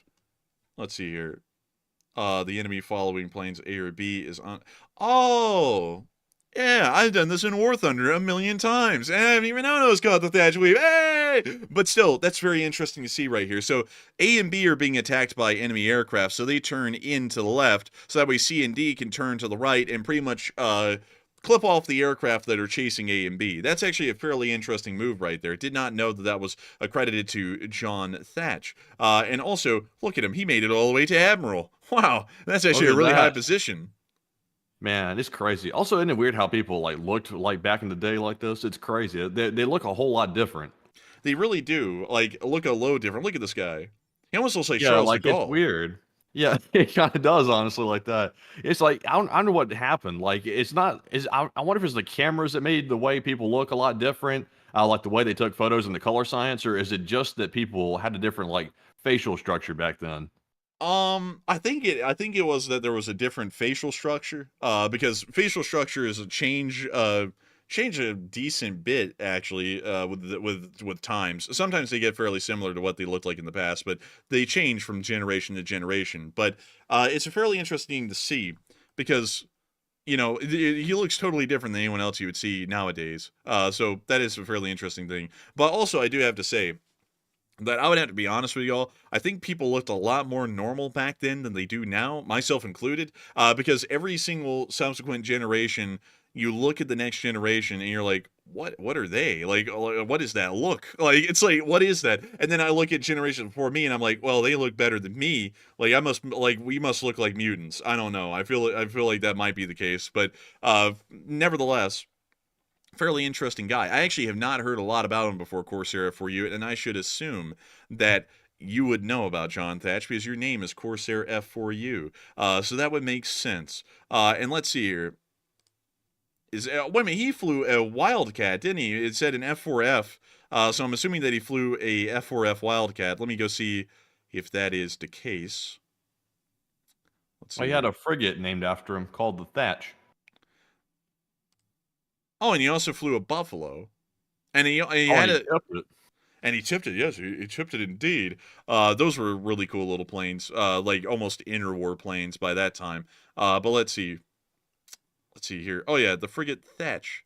Oh, it's an Oliver Hazard Perry. Look at that. I really like these. I always thought the Oliver Hazard Perrys were pretty neat frigates, but that is so cool. They actually named a ship after Admiral Perry. Well, not Admiral Perry, Admiral Thatch. Really cool. But nevertheless, thank you so much once again for the support and helping this channel to keep on running, Corsair for you. If it wasn't for folks like you, we wouldn't be able to make this thing possible, and we wouldn't be able to keep it running. And so with that, a massive thanks to you so much once again. I hope we were able to cover that fairly well, not really knowing much about it. But nevertheless, long live the Lee Spring Army, and the Lee Spring Army will never die. And thank you so much for supporting the channel, because once again, the folks who support this channel are going out of their way to do something they don't have to help us to keep this thing running, and we're massively appreciative of those people, because they're helping everyone tonight to have a show and helping us to have a job. And so a huge thanks to you so much once again. And with that, it is time for us to move on to the next one, because it's not what you think. But with that, what do we got, Matthew?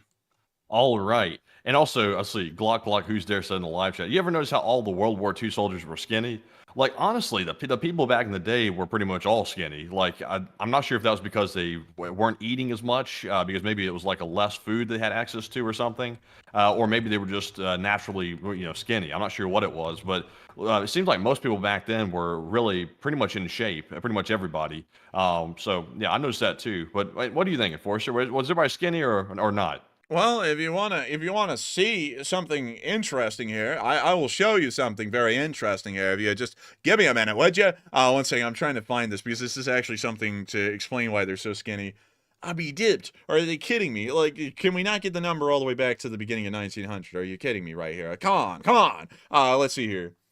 Also, I see a lot of people mentioning the healthiness of food. I'm sure that plays a big part in it, because I don't think really highly processed food was really a huge thing yet, way back in this era. But of course, that's grown a ton, especially in the modern day. Pretty much everything's processed. And if you want fresh food, you got to pay a premium for it. So that's probably it. Also, Old Warrior said called the Depression. Yeah, that was probably a big thing too, where they couldn't get a lot of food, like I mentioned. So yeah, between all those things, I think that might be why they were skinny. All right. This is the best I could do right here. All right. This is the poverty rate. This doesn't even go back to the time of World War II, but this is the poverty rate in 1959. The last year that your favorite president, Matthew, Dwight D. Eisenhower, was president. And 23% of every single person in the United States, across the United States, 1 in every 4 people were living below the poverty line, which is pretty shocking when you think about it, because nowadays the poverty rate is somewhere around 12% or so. 12% of the population lives in poverty, which is half of what it was back in the 50s. The 50s, remind everyone here, was considered a great time economically. Like, that's the crazy thing, Matthew, is that it was considered a great time economically.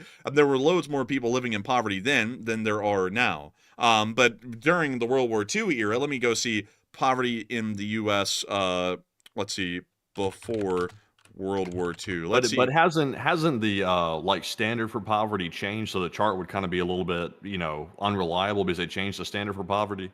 I don't think it's that unreliable, because like the standard for poverty these days is actually more stringent than it was back then. Like, like someone in poverty nowadays can have air conditioning. Back then, poverty meant you couldn't afford shoes or clothes at all, or anything for that matter. So that's kind of the difference, I suppose. But dang, okay, so this goes back to 1951.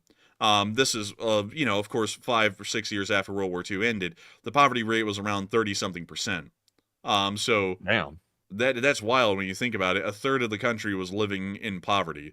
But nowadays, those numbers are far better, I tell you. We are around 12%. It actually is climbing and dropping. I think we've gotten poverty to about as low as it can actually get. But that's kind of why everyone was skinny back then, to explain this for most.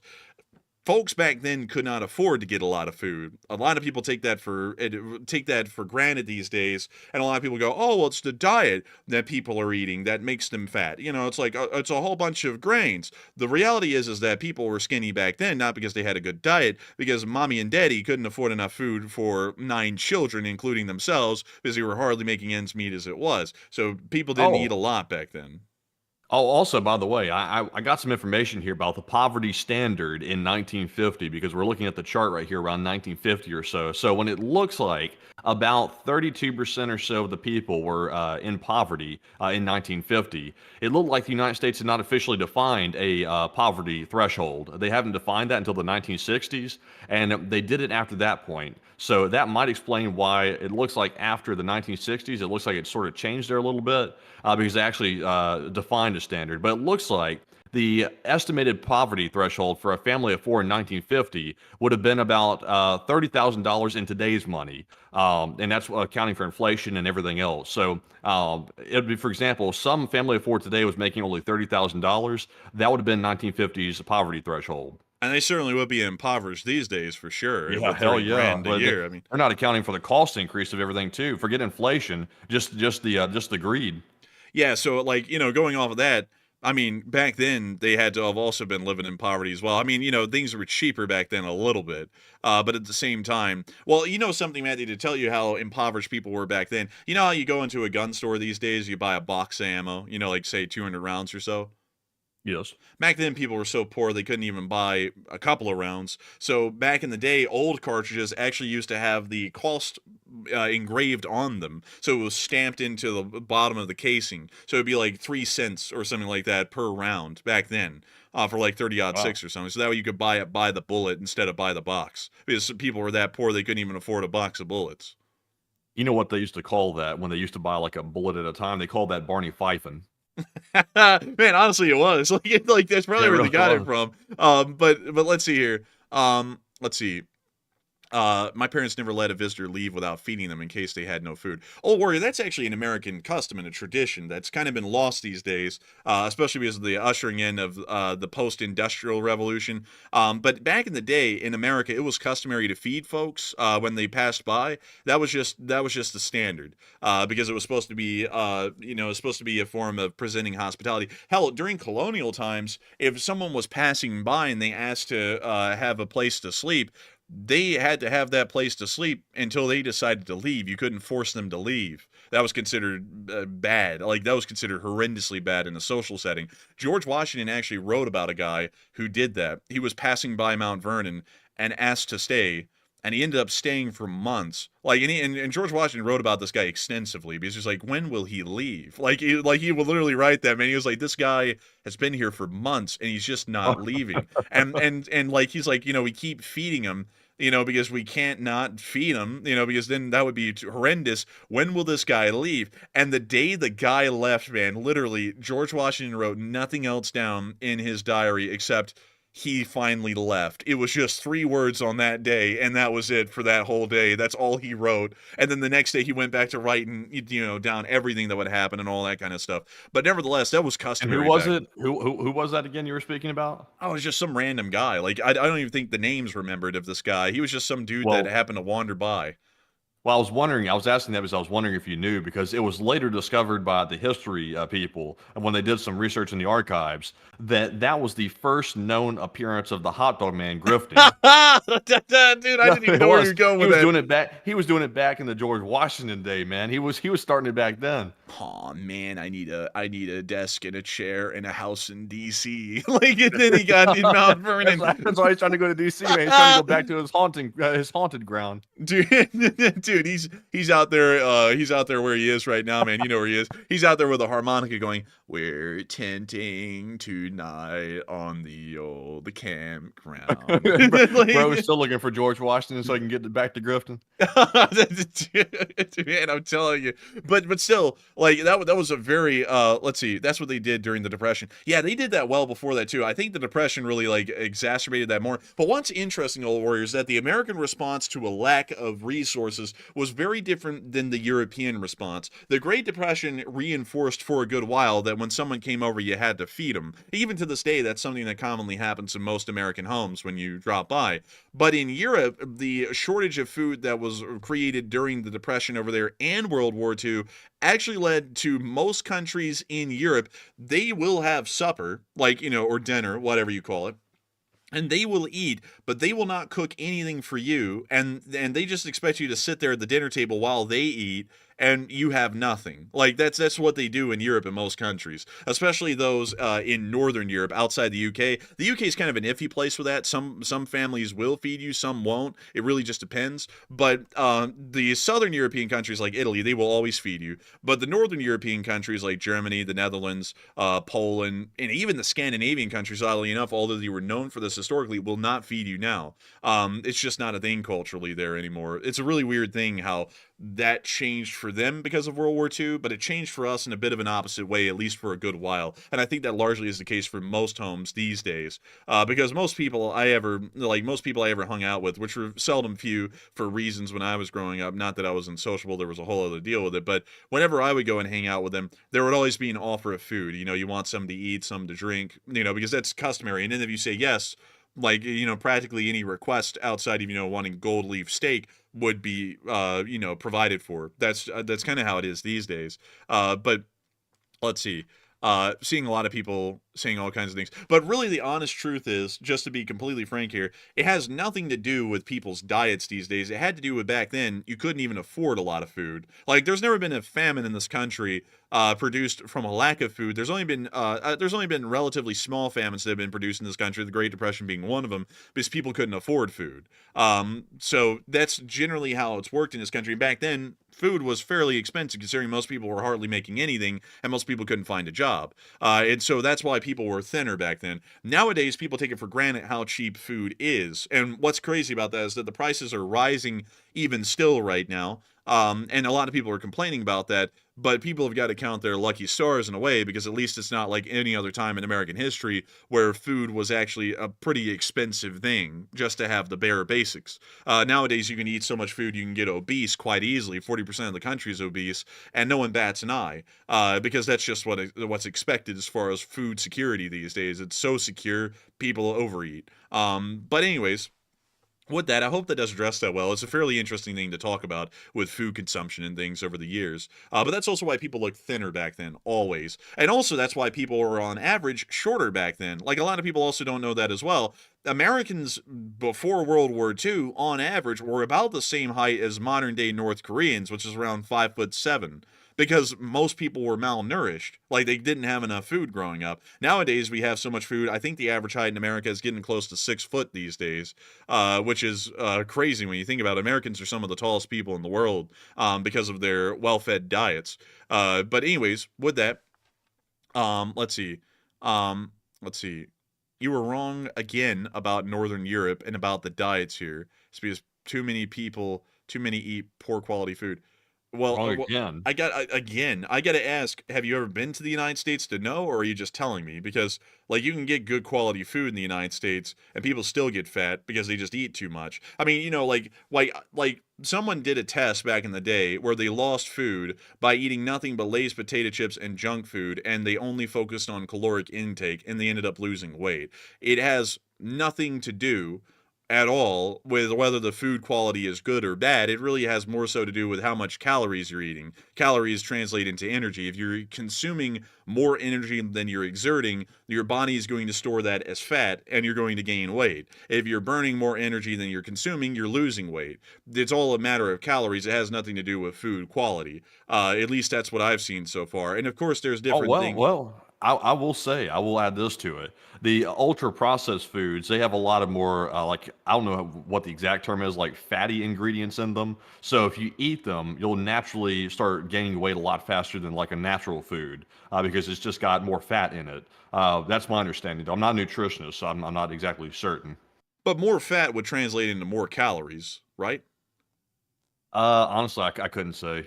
I would assume that it would. I might be wrong on that. But let's see. Let me ask. Let's see. Are processed foods cause you to gain more weight than non-processed foods?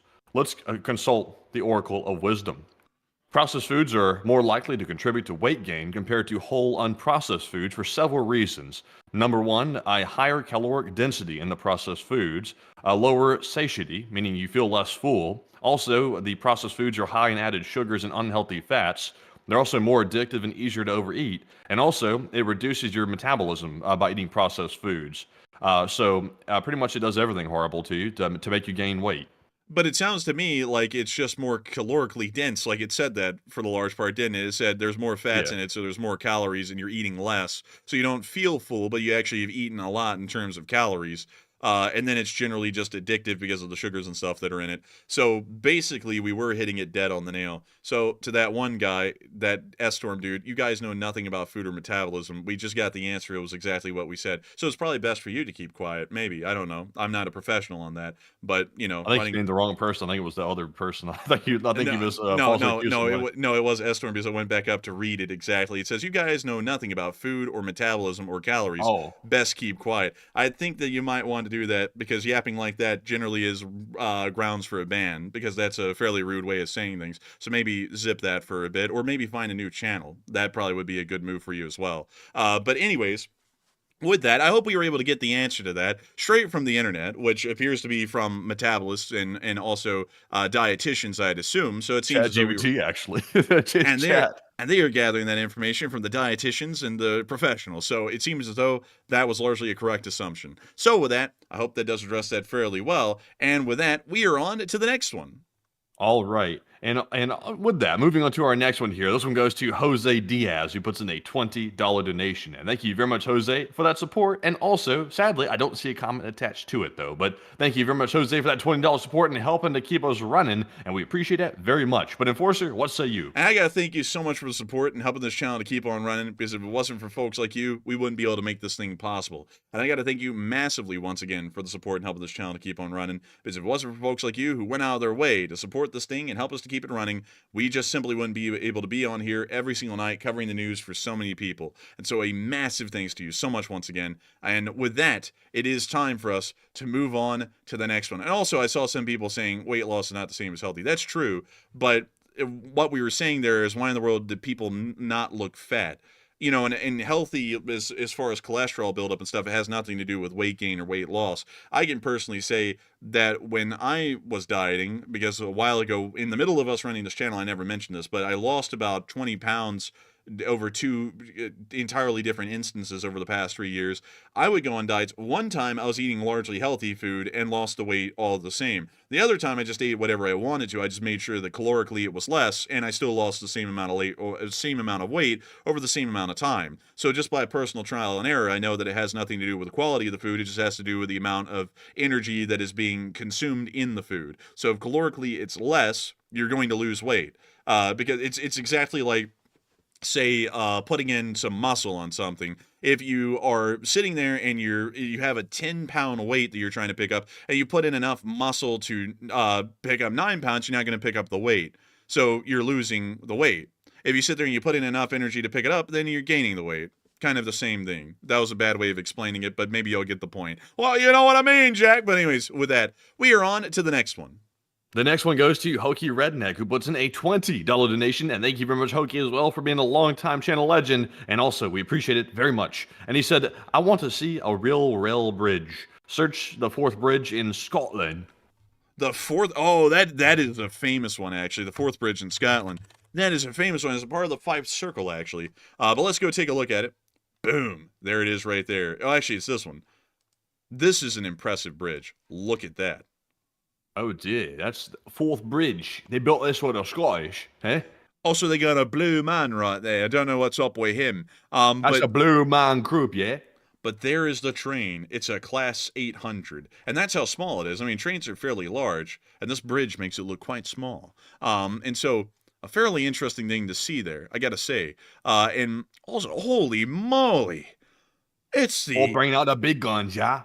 I don't know if that's the HMS Queen Elizabeth or the Prince of Wales, but that is incredibly cool to see. I actually have seen some of the stuff up here around the 5 Circle. It's actually really interesting because ScotRail has almost its entirely different rail service from the rest of Britain. Like right here, let's take a look at this. Let me show you this. They have these really cool little trains. I think they're like Class 170s. You can see one right there.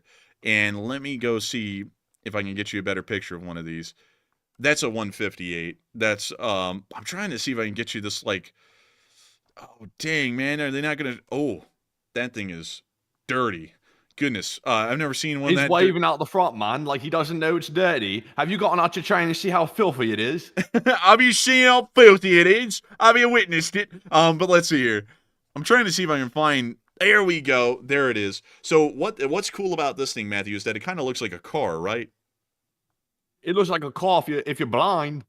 Kinda. But what's cool about it is that it kind of is just a car. It has a little motor on under the floorboard, and then it runs the electric motors on the train, propelling it forward, and it's pretty much just a large car that runs on rails. Like that's basically what this thing is in a very simplified way. Kind of like other locomotives, but this one, to me, for some reason, shines out of being more so the case because it also has like a muffler on the back of the car. Like, I wish I could show that to you. Oh, straight piping the trains, yeah, in Scotland. They're getting real redneck with it out here. It has it somewhere back there, man. I wish I could show it to you, but it always just like blew me away seeing that. And whenever I've seen these trains, because I'm like, this thing literally just looks like an 18-wheeler on the rails, or a car, or a van, or something, or a bus. And it's also this guy is like has his head up against the back of that wall. He's about to get shot. Like chill, dude. Said, like I'm about to gas it and give it a rolling coal to the passengers. Yeah. Man, he said, I heard in America they got this thing called rolling coal. We're about to find out if it's real. That's like, dang. But still, starts picking up a piece of coal and starts rolling it along the floor. Dude, that'd be very British of them, considering that they have a history with coal. But also, the coastline around here, man, is gorgeous. Let me go see if I can show it to you here. Oh, well, the railway runs right alongside it. Let me see if I can get it here. Yeah, we can get it here. So this is what the train rides alongside. It's really pretty, actually. Oh yeah, it looks not that bad. I think it might be a bad time of year to for the beauty of it, but it looks pretty like it could be good. I mean, it's February. It is what it is. I have to say, it is what it is, I suppose. But still, a nice place indeed. But anyways, with that, wait a minute. Kirkcaldy, isn't that place, Mandy, that has like the pots and pans that they sell here in America? Kirkcaldy pots and pans. What the hell are you on about, Governor? Well, there's some company here in America called Kirkcaldy. I promise you, man. I'll pull it up just to make sure. I think you're bloody wrong. Let me check Kirkcaldy. And hang on, folks. I want to make sure that I spell this correctly. Okay. Hang on. Let me type in brand. You ain't finding nothing, are you, Governor? You're bloody wrong. I am wrong. It looked like it. I swear there's something out there that looked like it, but I'm not finding it. Anyways, with that, I hope that does address that fairly well. Thank you once again for support, though, and helping this channel to keep on running. But because that is one hell of a railroad bridge right there. Probably one of the most impressive in the world. But there's also another one in New York that I have an affinity for. And it's somewhere up here, I think. I think it's like nah, it's not that one. Where is it? Am I thinking of, wait a minute, hang on. I think I'm thinking of one over here somewhere. Let me check. Hang on, folks. Let me check. I gotta check this here. I gotta check it here. Stop looking, I'm checking here. But let's see here. The Williamsburg, Manhattan, the Brooklyn Bridge. Where the hell did it go? It's like some... They must have torn it down, Governor. They mustn't have torn it. Is this it? Is this it? Is this the bridge? I think this is the bridge. Is it elevated? That's the Chester. Hellgate Bridge. This is the one. This one's really cool. I want to go over a bridge named Hell's Gate, Governor. Well, I mean, it's kind of like it's taking you to Hell's Kitchen. Think of it that way. Does that make it better? Does that? Look at it. I mean, look at the beauty of the thing. Look at that, Governor. Also, by the way, I got somebody in the live chat, by the way, from an undisclosed base in the Middle East. Keep up the great accent. I know who you are. And thank you very much for visiting the channel, by the way. It's good to see you, jolly ho. Jolly good ho. I'm not calling you a ho, by the way. Just make that clear. And thank you so much once again for That came enjoying. all so bad, man. I was trying to do that Scottish accent. Unintentionally, accidentally called the man a hoe. I did not mean that, by the way. That was my lame attempt at an accent, but it's good to see you here in the live chat. Also, you know what that building is, Matthew? Speaking of which, That looks like a power plant. that's the steam generating plant of the city of New York, and it produces steam for all the radiators, so that way everyone can get heat in the winter. That's interesting. So it's like, okay, so it's like when they have those radiators in New York City, is this what those are for? Yeah, that's where they all get their steam from, is from this building. Interesting. It's really crazy how many people still have radiators in New York because the buildings are generally older and they have the infrastructure to support that. I've seen a ton of apartments or like flats or whatever they call them in New York, like those closets that they live in, that would like the radiators in the side. Dude, like it's crazy how that works, honestly. Like they still, well, because of that building, you know, that steam generating building, which is somewhere around here. It's right here, the Astoria generating station. They always will probably use like those radiators well on into the future. And another cool thing about it, Matthew, is that that's why there's that steam that comes out of the roads in New York City. It's not the sewer. It's the excess steam being vented out of the manholes that have access to the steam pipes. Interesting. I did not know that, actually. Yeah, so, you know, whenever you see the steam coming out of the ground, you don't have to be like, it's vaporized shit. You know, it's just literally like steam water. Like, it's water steam. It's totally fine. You know, straight up honest, like I know we have viewers from New York. I'm not crapping on New York, but I would personally not live there just because of the cost of living. Like I've seen those apartments y'all are living in. Like for the rent that we're paying in Alabama versus the rent in New York, we would literally be in a closet, both of us, like two people in a closet, which is not a good thing to think about. And I would have to say that I think I would rather have to be somewhere else where the rent was lower. And also, to be honest with you, like it's nice in Manhattan, it's nice in parts of New York, like any city, but New York has a really, really, really big bad side. And also the subways are super dangerous. So you really can't use the infrastructure that your higher costs and taxes are paying for because it's kind of dangerous. So, I mean, I just don't understand it really. I think a lot of big cities are like that these days, but, you know, New York City is still pretty neat for what it is, which is being the biggest city in the United States. Oh, look, it's the UN building. I'm sure many important things happen in this building. Nothing They happened. sell steaks in the building. And we got the Chrysler building right down the street. They sell you a car. They get you a nice Chrysler. There's no such thing as a nice Chrysler, but we'll say that. But anyways, man, I'm just looking at these pictures, though. Look at this. This actually looks really pretty right here with that nice little There's piece a of big triplet. C on the side for the Crips. Man, we own this block. Like it's like, man, they're letting everyone passing by. They go, "Yar, we own the block," or something like that. But oh man, it does look nice in New York City though in these pictures. And look at that yacht. Oh, wow. Somebody's pulling out the big guns out here. I like that. Come on, Jeffrey, you can do it. Put your. Jeffrey. Well, I guess you could say that watch out I've. for Zuck. Zuck, he's lurking around. He's got them eyeballs out, man. He's looking. Man, I'm telling you, man, and he's getting swole. He's out there. He's eating creatine. Also, look at this. I'm like these little buildings always are an interest to me, because they just don't really blend in. To be entirely honest. Yeah. Those are those. Is that affordable housing? Section 8, yes, it is. Okay, I was wondering because it kind of has that kind of look, like the government look to it a little That bit. commie and- block kind of style to it, honestly. Yeah, the American commie block. Dude, this is called the Freedom Block right here, like because it's an American one. But let's see, what else interesting is there? Oh yeah, the Brooklyn Bridge, of course. Everyone knows the Brooklyn Bridge. It was a feat of engineering when it was completed.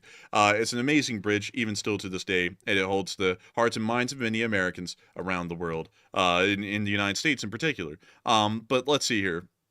What else? Anything else? That isn't even in New York City. That's the U.S. Supreme Court building. Like, Man, who the hell did this? who did that? They laughing. They kid. You know, I saw something though. Looking at that Hell Gate Bridge, Matthew. I had to show you this because it got a laugh out of me, and I just didn't mention it because you brought up something else. But someone legitimately took a picture from Train Sim World of them going over the Hell Gate Bridge, and they put it on Google as a picture of it.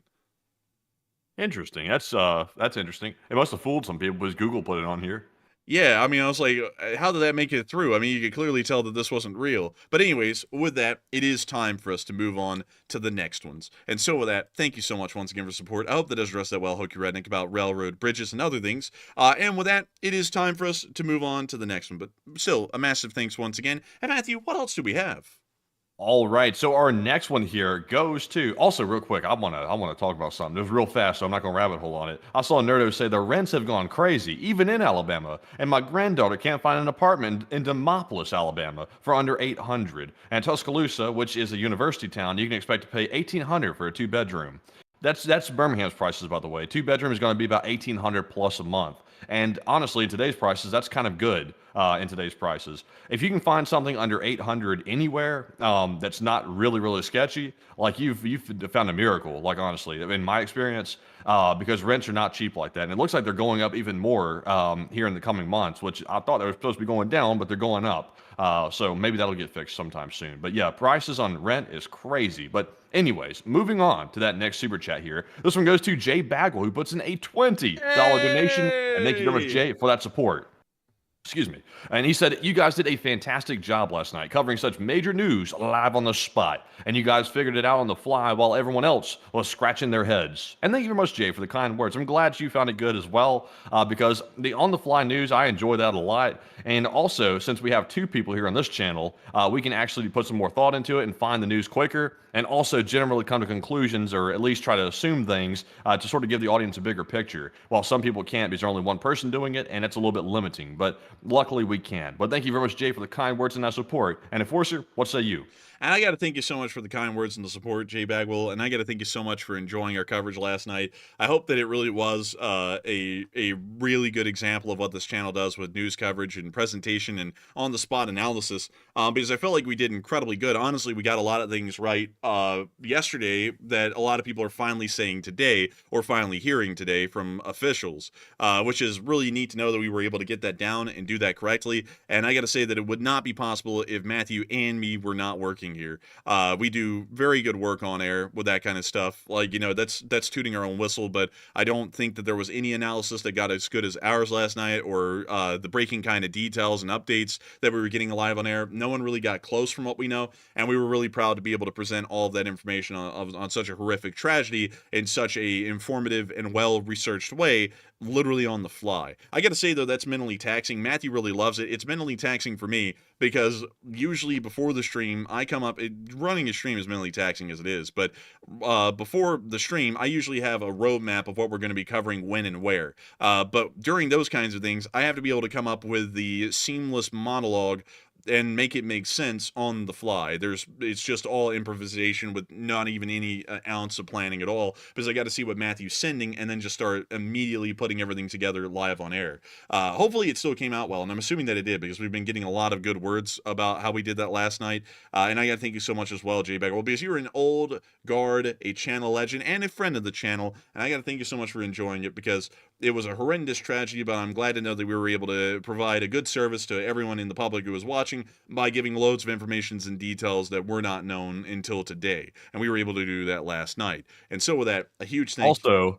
Also, Jay, I don't know if you saw it or not, but we actually started an argument on Twitter between the Intel people over there. I mentioned last night near the beginning of our coverage about TCAS, and I was basically talking about what I knew about it, and that's the system that's supposed to tell the planes to avoid each other, not to hit an in-air object. So we talked about that on the stream. We were trying to figure out what the altitude was that it enabled at, and also when it disabled at certain altitudes, like, for example, 1,000 feet above the ground. And shortly after we got done discussing that on the air, I saw the Intel channels like fighting and going to town with each other, arguing about the TCAS and whether or not it started at 1,000 feet. So apparently we had a lot of people watching last night, actually our coverage of all the channels on Twitter for the Intel. So that was kind of interesting as well. But I saw a lot of people, as we were discussing stuff throughout the stream, all of a sudden arguments started about that exact topic all over Twitter. I was like, huh, that's interesting. I guess we're causing fights out here. But that's something I noticed. I don't know if the Enforcer saw that, but I saw it. I didn't really see it, because after that stream last night, we went to eat, and then I went to watch it YouTube because we were starving last night. But with that, I hope that does address that fairly well, at least the best I can. And with that, we are on to the next one. And our next one goes to Dustin Mayo, who puts in a $10 donation. And thank you very much, Dustin, for that support as well. He said, I saw a report that Russia was almost out of its Soviet-era equipment, and this war could be over soon. And also, did you guys hear a return to base on the radio when you guys did your live yesterday? And no, we did not hear the return to base radio, but I do thank you for the support. And also, I would have to say, as far as the Russian Federation running out of equipment, it does look as though that's the case. A lot of people are saying that it's only a matter of time at this point before their offensive abilities are shrunken down to practically being non-existent, because they are actually at the very precipice of losing all of their Soviet-era equipment at this point. And so with that, I thank you so much once again for your for the support and helping this channel to keep on running. I hope that has addressed that incredibly well. And with that, we are on to the next one.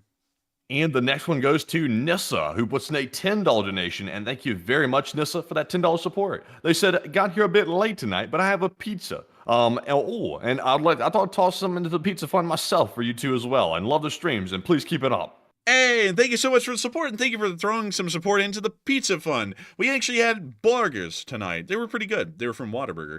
But hopefully we will be able to get some delicious some pizza here in the near future. I have actually been craving a pizza here recently. Oh, man, I'm telling you. And hopefully we'll be able to have one. But I do thank you so much for the support and helping this channel to keep on running, because if it wasn't for folks like you, we wouldn't be able to have a pizza, we wouldn't be able to keep the lights on, and we wouldn't be able to keep this thing running. So a huge thanks to you so much once again. I hope that does address that incredibly well. And with that, we are on to the next one. And our next one goes to not for one, but for all, Ukraine, who puts in a 10. And thank you very much, not for a one, but yet for all. They said, Riley Ronan. I'm sorry, I think I'm butchering that name there. They said, they passed away today, and he was my best friend and wore the LSA patch on his dog harness every day, and the Fly High Ronan and my decade-old friend, LLT LSA. And also, I'm sorry to hear about that, by the way. I'm sorry for your loss. That's always a tough one when they eventually go. But Enforcer, what say you? And I gotta say, I hate to hear that you lost your dog today. That's incredibly unfortunate. But it's always a sad thing. It's a bittersweet thing with dogs. You love them to pieces, and then they just hardly live at all. You know, when you think about it, they only live about 12 years or 10 years or so. And it's such a sad thing, because you get to know them, you get to love them, you love them to pieces, and then they're gone. But I guess that's kind of how life is in the long form for us as well. People are going to get to know us, get familiarized with us, and then one day we'll be gone as well. But it's always a good thing to know that you're able to share the moments with those amazing dogs and people and everything else that's living while they're alive. Before they pass, and you actually get to have a memory of them at all, because the alternative is that you never even got to know them. But I got to say, I'm terribly sorry about your loss there, because I know we've had dogs die on us in the past, you know, from old age and things, and it's always sad whenever they pass. It's just a horrific thing. Like, I remember when our German Shepherds died, that we cried for days. I honestly was just broken up about that for a whole week. But still, I thank you so much once again for the support and helping this channel to keep on running, and I hope that you're able to grieve for that well, but then move on and hopefully get a new dog, because that's always the future, is who is going to be the new dog and who's going to be the new companion for the next 10 to 12 years. But still, a huge thanks to you so much once again. I hope that does address that incredibly well. And with that, we are on to the next one. And the next one goes to Mr. Bulberin, who puts in a 10 and says, thank you. And thank you so much for the support, and thank you for enjoying this channel and helping it to keep on running. And so with that, I hope that does address that incredibly well. And with that, we are on to the next one. And this one goes to Ambi Pambi, who puts in a 10. And thank you very much, Ambi, for that support. They said, look up North Sentinel Island for a live chat, please. And we will look up the North Sentinel Island, which is somewhere. You're kidding me. Do I not remember where the North Sentinel Island is? It is somewhere around here, I believe. Let me make sure. North Sentinel Island. Wait, man, I'm gonna have to pull it up again. Man, I'm gonna start getting sad if I have to start pulling up islands over and over and over again, because I used to be able to find stuff at the drop of a hat, and now I'm just not able to hardly. And it's not even that. Let me just go pull it up. The North. I remember a guy who used to be an island hopper, island expert. He's not with us anymore. What do you mean? Epstein. Well, you know, he's that was I got lost for words on that one. Yeah. Anyways, here is the North Sentinel Island. It is home to the last uncontacted tribe in the world. At least that's what they Oh, claim. is that island? This is this one. I've seen like footage on the side of that one. Yeah, this is the one where anyone who pretty much goes to the island gets killed, and there was that one goofball from Alabama who went there and he got killed a couple of years ago, if you remember that. But this is the last uncontacted tribe. And apparently they've actually moved into the Iron Age very recently. Congratulations. They've moved into the Iron Age. They're going to be moving far from here. Next thing you know, they might make the wheel. It's a little wild to think about that, though, because there's literally a group of people living in the Iron Age at this point on that island. The very beginning of it, from what we know. And literally just a couple of miles away, there's a fully settled and civilized town right here that exists. And they do not know, these people on this island do not know what is over here on the mainland. Well, not really even the mainland, just on this larger island of South Andaman. Like, that's really weird when you think about it. But crazy as well. And I believe there's a ship somewhere up here on the northern coast. I guess it's gone now. Maybe broken up on the shoals, maybe. The rocky shoals of the island. Or is it on the southern side? I don't know. But nevertheless, it's a fairly interesting place. There's not a lot known about it, so beyond saying it's an uncontacted tribe that just neared the Iron Age, there really isn't much more known about them, because everyone who tries to go there to learn about them gets killed. So with that... Man, I see an opportunity. Like, I can't believe that somebody hadn't carried out that movie plot yet where someone shows up with like a drone, like with a loudspeaker, and they try to like pretend like they're like a new religion or something like that, trying to take the island over. I'm surprised somebody hadn't tried that yet. You know, Matthew, you know something that's going to be shocking, though? While that might be shocking, you know what else is going to be wildly shocking? What? One day, someone's actually going to get into the depth of this island under this jungle canopy that you're seeing right here. Someone's going to get in there. And they're going to take a gander around. And under that jungle canopy, there will be something shocking. A Dollar General. Dollar General, yeah. What do you know? What if, like, seriously speaking, what if the natives who are hanging out around the edges of the island, what if they're just like actors, and there's actually a secret military base in the middle of it, and the actors just simply kill anybody that comes to the island? It's like the security guards.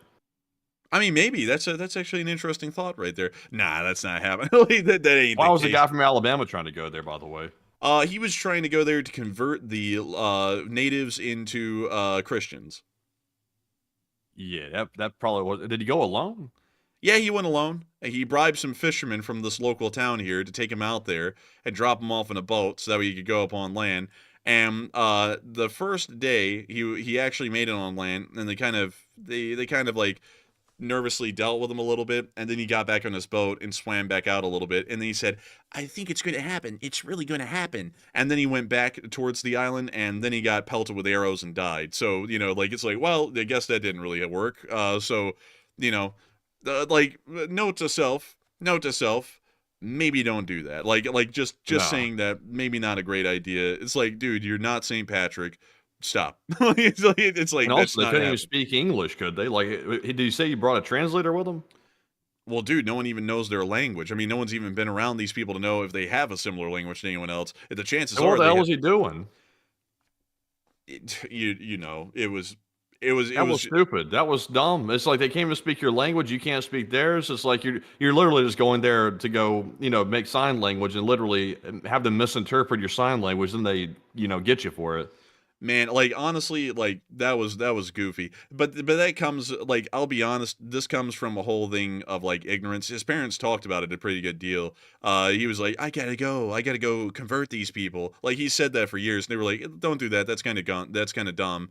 And also, there's a whole bunch of things he just didn't factor in, kind of like how people who always end up dying, like that dude up there in Alaska who was like, I'm gonna go live in the wild and be free, and then he died freezing to death in a bus, an abandoned bus, Oh, for yeah. that matter. You know, it's like, that guy was totally unprepared and didn't even know what the hell he was doing. He died because of his own ignorance. This guy was the same thing. It's like, one, you don't even know what language these people speak. Two, they're hostile. They kill everyone that comes onto the island. Maybe not a good idea to approach these people. And three, it's like, how in the world are you expecting to not even speak to them? You don't even have any provisions or supplies, and they are going to kill you on spot, and then you're going to convert these people to Christendom. It's like, that just doesn't make any sense on any perspective. And he died for it. You know, it's like, he died from his ignorance for the large part. And also, who actually owns the territory? Is there a main country that owns it? I believe India actually owns this island, but they actually made it law to where no one can go to it or contact these people. It's illegal to do that. Yeah, the most shocking thing about this is not the fact that there's an uncontacted tribe here, but it's really that the government that owns the island doesn't tax the people on it, because usually that's something that like a government will make sure that they're doing is collecting taxes. So they're just letting them live here rent free, which is that shows you how like really bad the tribe really is, because otherwise they'd be collecting them taxes.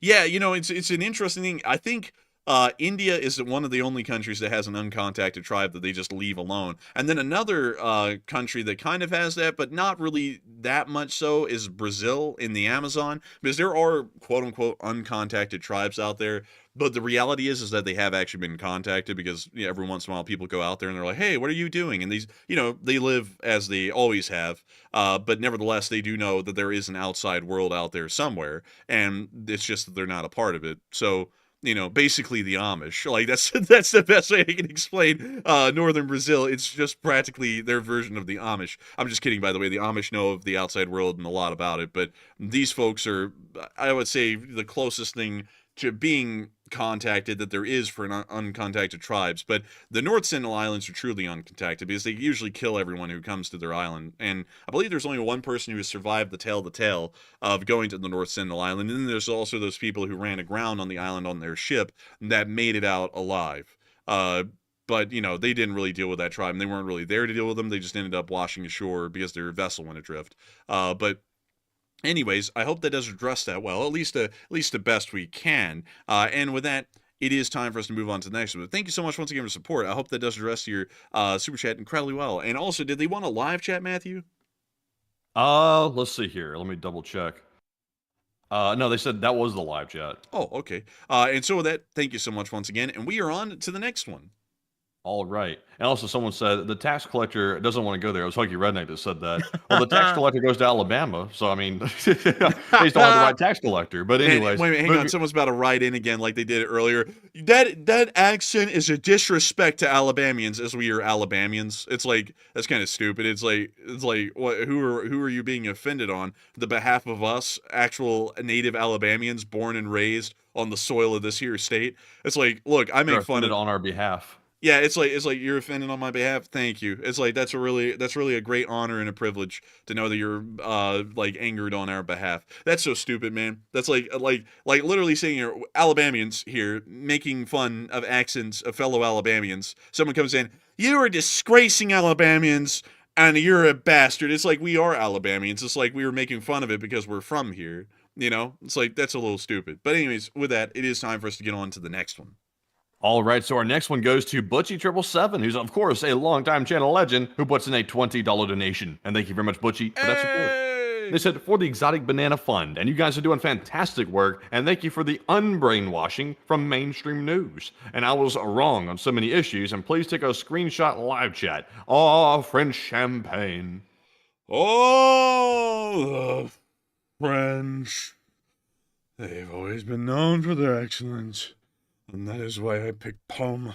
But nevertheless, thank you so much for the support of the Exotic Banana Fund. We actually did get some exotic bananas. They're not Gros Michel. They are Thai bananas. And let's see, this is what they look like right here. Apparently, they do eventually get yellow. Ours they are this green. They're practically fresh. But they do eventually get this yellow. And they said that it's like the closest thing to the Gros Michel that you can get without it being a Gros Michel. They're apparently sweeter and creamier than a normal banana. So I'm really interested to try these once they ripen up. So we actually have those. We actually did get a sugar cane as well. And the truth is, it just tastes like sugar. I mean, that was actually like not like we should have expected that. That shouldn't have been that shocking. But it actually just does taste like sugar. So that was what it was. And also it's very fibrous. Like when you chew it, it's like made out of fibrous strands. It's very juicy, and the juice tastes like sugar. So that's what a sugar cane is. But beyond that, I do thank you for supporting this channel and helping us to keep it running so that way we can get some more exotic bananas, because I would like to try a Gros Michel eventually, just that it won't be here soon.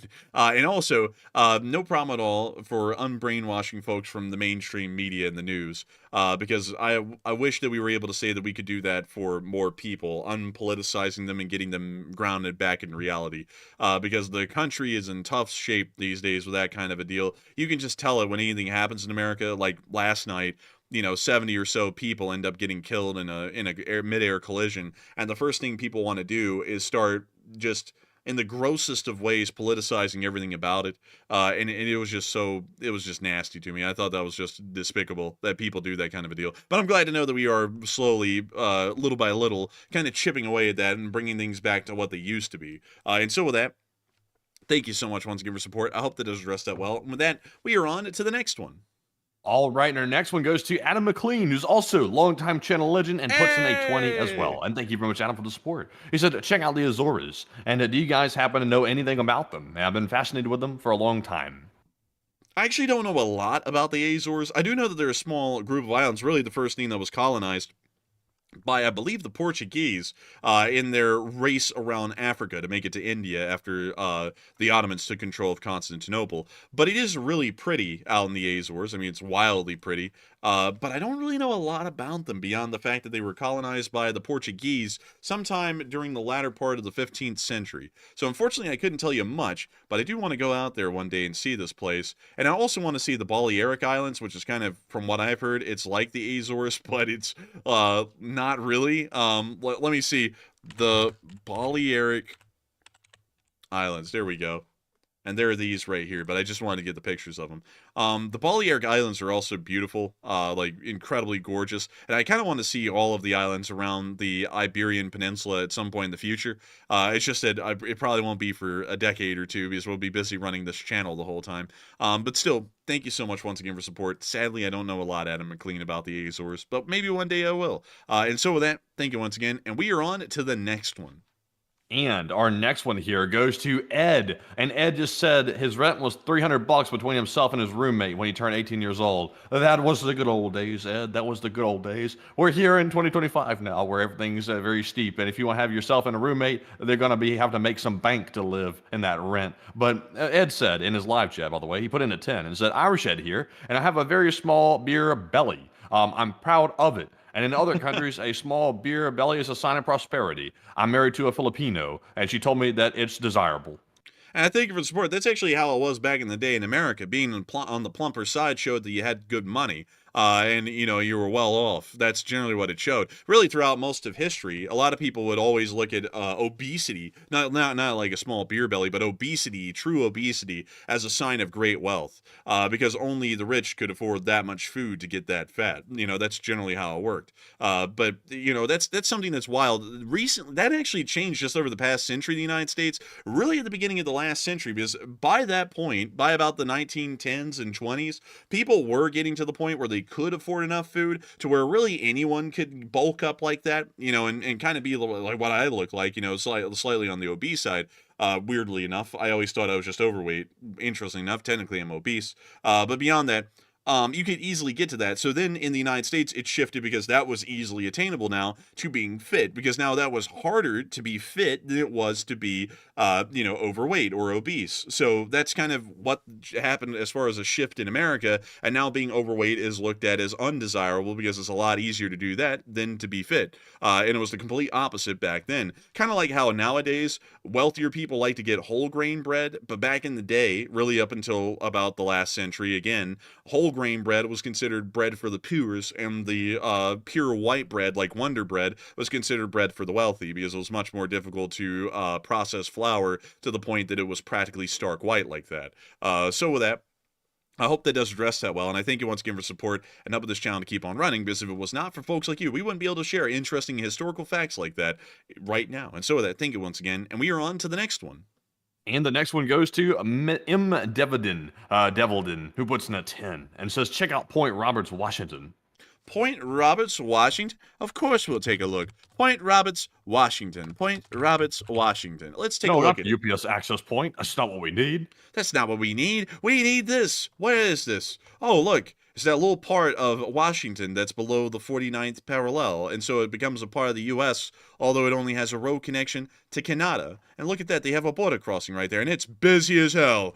Damn. But it's just like, that is very inconvenient. But let's take a look at this. Point Rabbits. Point Rabbits. Let's take a look. You can see the border right there, Matthew. They drew it right through the middle of the peninsula here. I'm just saying, I personally wouldn't live there. It looks inconvenient, and it looks kind of bad. Yeah, it's kind of like that one part of Minnesota. You know what I mean, Matthew? You know, this little part up here, this little area, the northwest angle. Yeah, look at that. Kind of looks like shit. I mean, it kind of does, honestly. It's like I'm just forest. joking, by the way. If you live there, I'm not bashing it, by the way. Someone's about to say, you've offended me and become an enemy of the Northwest Angle. But this is what it looks Oh, like up here. wow.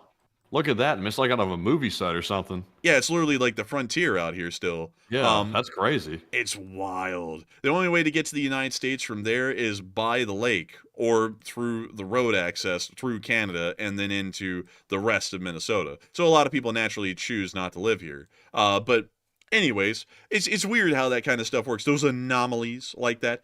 I think there's a couple of others as well, but Point Roberts is one of the more famous ones. But still, wait a minute, hang on. This one right here, this little island that I don't really think anyone even lives on. But there's also another one. Where is it? East Sound. What does this look like? This is the Martha's Vineyard, I'm assuming, of the West Coast, because it's like a little island, off the mainland. Yeah, it looks kind of like Hawaii. Whoa. Look at that turn. Whoa. I guess you could say that look at that bird. I guess you could say that the tables have turned. Whatever the hell noise they make. But anyways, with that, I hope that does address that quite well. But with that, I got to say thank you once again for the support and helping this channel to keep on running. And a really cool thing, Point Roberts is up there. Really cool. It's practically unpopulated. Look at that. And also, I thought that said sewer rat spa retreat. I was like, what? I was like, why would they call it that? Wait a minute, what does this look like around here? We haven't gotten an answer to this. Huh. I'm not gonna lie, it looks a little bit depressing. Kind of looks a little sad. Yes, I'd agree. But with that, I hope that does address that fairly well, at least the best we can. And with that, it is time for us to move on to the next one. And our next one goes to Jack Ray, who puts in a 7. He said, "Be in the know with Enforcer News Network." Hey, I like that. And so with that, thank you so much for the support and the good idea. And thank you once again for helping this channel to keep on running. And so with that, thank you so much once again. And Matthew, we're on to the next one. And the next one goes to Casualty343, who puts in a 5 and says, "Hey guys, take it easy on the Russian soldiers. It's hard to get fighting experience when you had the lifespan of a 40k guardsman fighting Tyranids. And I gotta think Tyranids. Tyranids. Yeah, have you ever seen a Tyranid, Matthew? Have you ever seen a Tyranid? No, is that part of that Warhammer game or something? That's a part of that Warhammer game. And look at them. They're scary. Ugh.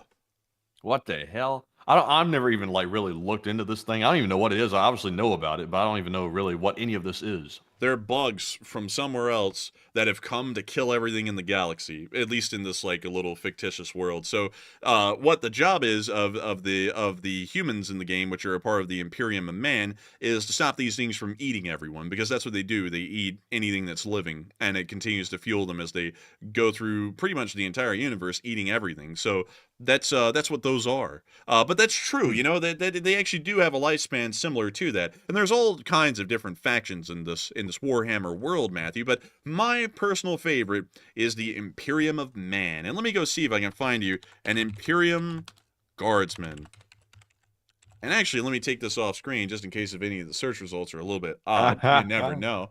But let's see here. This is, and let's see here. Let me see if I can get a better one. There's not really, why in the world does Google Images always have such the worst options these days? You know what I mean? It's never good. But anyways, this is roughly what an Imperial Guardsman look like. So they're pretty much just like little standard foot infantry that are fighting these monsters. Interesting.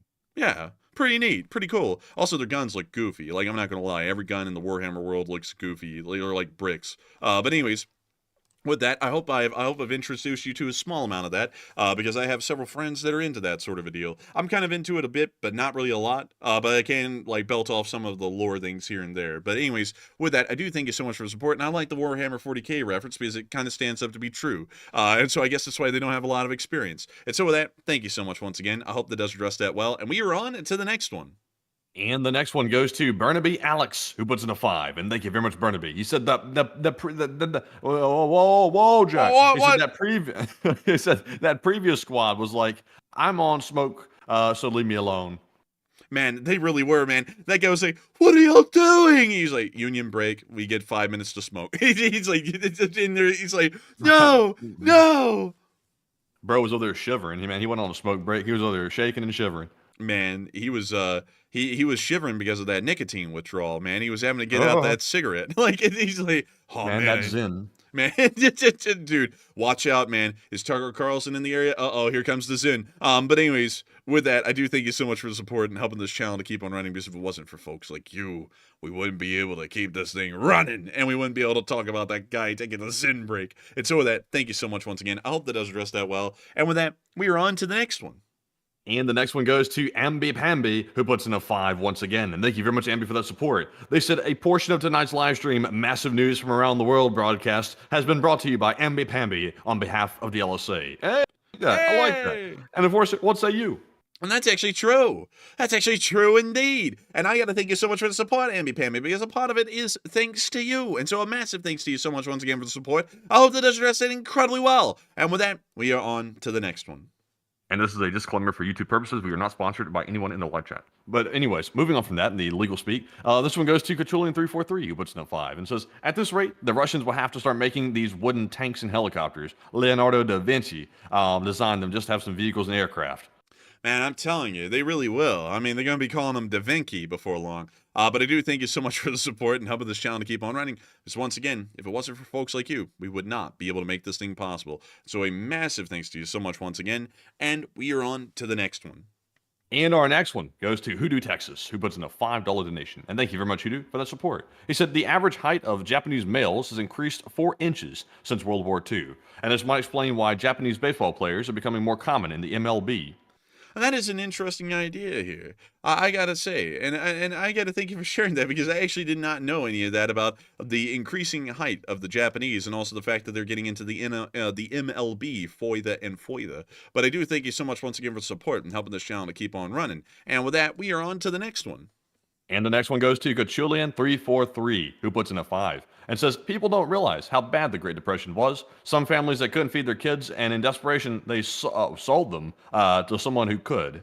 Yeah, that's actually true. That actually happened a good bit. Jeez. Yeah, because, back then, man, people couldn't afford much. I mean, if you think you can't afford rent, people couldn't even afford kids, quite literally, back then. So they'd sell them. And that happened a lot. I would think tens of thousands of kids through the Great Depression were sold off to folks who actually could afford to take care of them.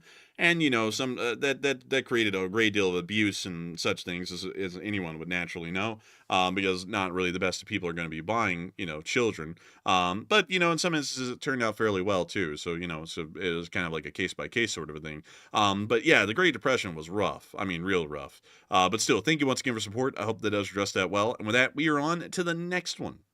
And our next one goes to Plazoth, who puts in a 4, along with Jake, that puts in a 1. And thank you both, Plazoth and Jake, for that support and helping to keep us running. And we also have a 2 from Snowy, who said, Russian nukes, how many will work, you think? Probably not many. I would assume probably their intercontinental batteries, probably a few hundred, but that still would be devastating for the United States to be hit with a few hundred of them. But with that, I hope that does address that well, and I thank you once again for support and helping this channel to keep on running. And with that, we are on to the next one. And our next one is going to go to our live chat, actually, our Morse code decoders. We're fresh out of live or super chat. So once again, huge shout out to everybody for supporting the channel once again tonight. It's the only thing that keeps the live streams running, and we appreciate that very much, of course. And moving on to our Morse code decoders of the night, we had Cliff Simonson, Mark Hodges, Earl Bernew, Kevin J, Paul Schultz, David Millsaps, Royal Fluffiness, Arabelle Garbo, Joni Dog, and Norm Pritchett. They said today's Morse code reads, you can see just how sorely missed North Koreans are, by the way. Ukraine hits the Russians harder. LLT, LSA. And ding, ding, ding.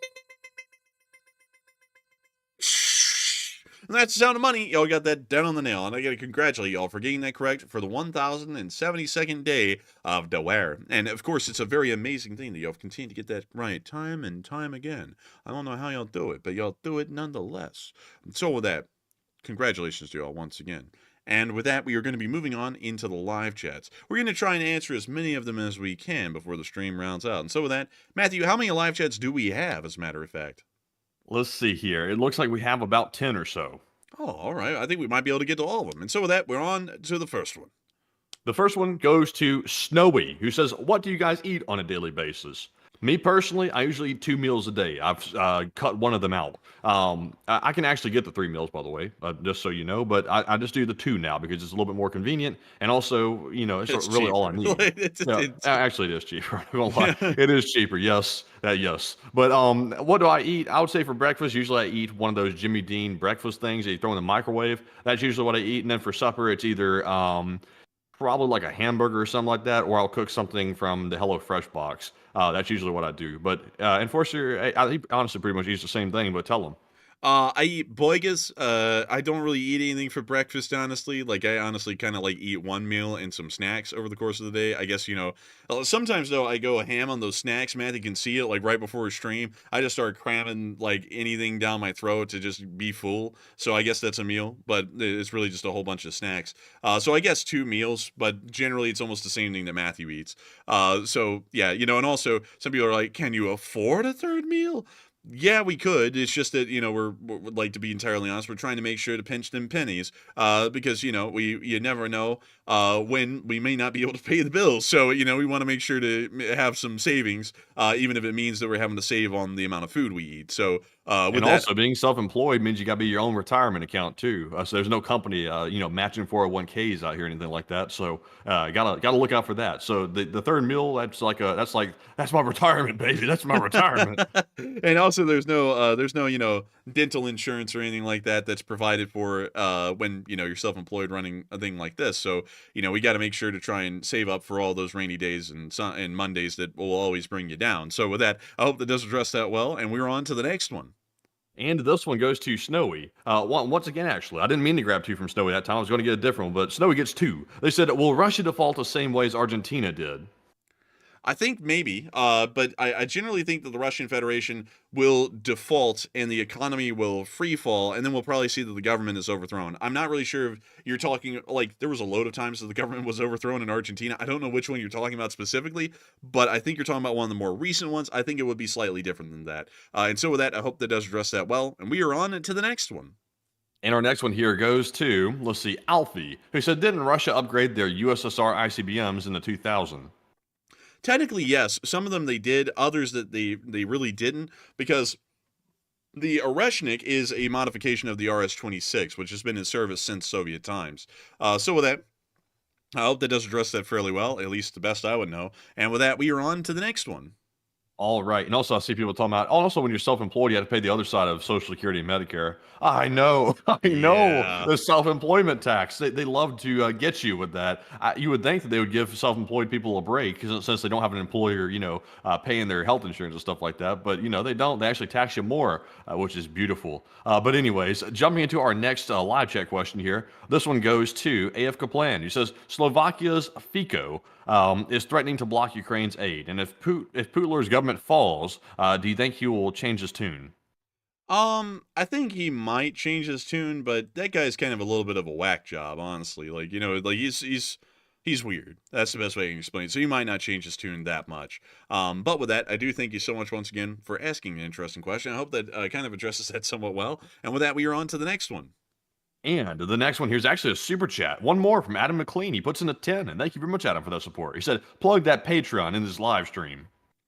And we could, we do have a Patreon if y'all want to support it. The link is in the description below.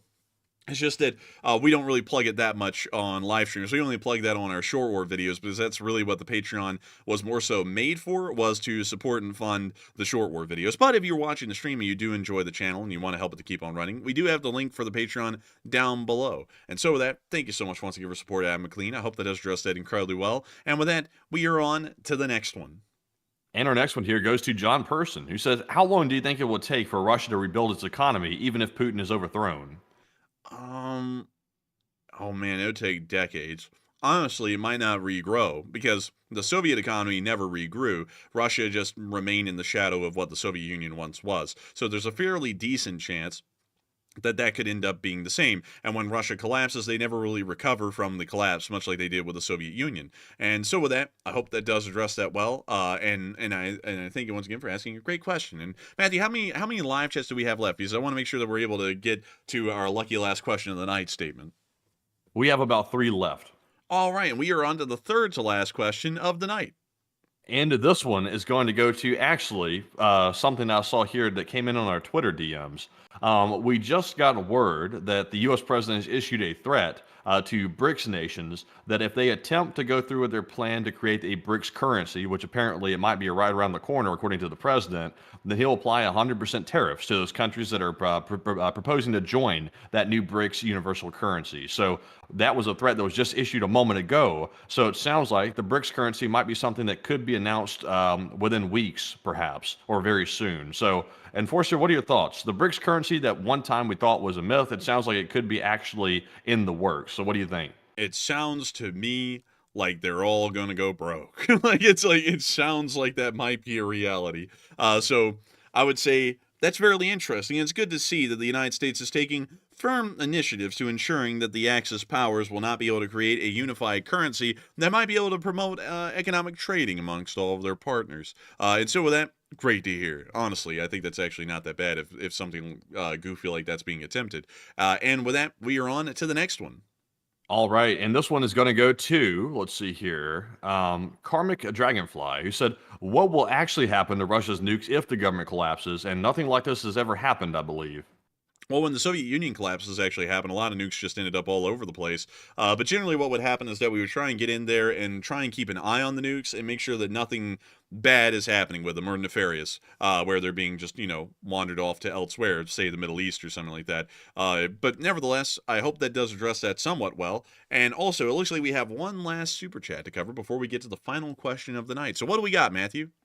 And this super chat goes to Snowy, once again, who puts in the €6 and says, could you check the train in Preston Palace, Almelo, the Netherlands? What do you think? It's a real locomotive, hoisted with a crane. So let's see. This is the place. Where is the train? Where is it? Where is this thing? So, I'm not seeing it. Hang on. Let's just look at the pictures. Maybe it's in here somewhere.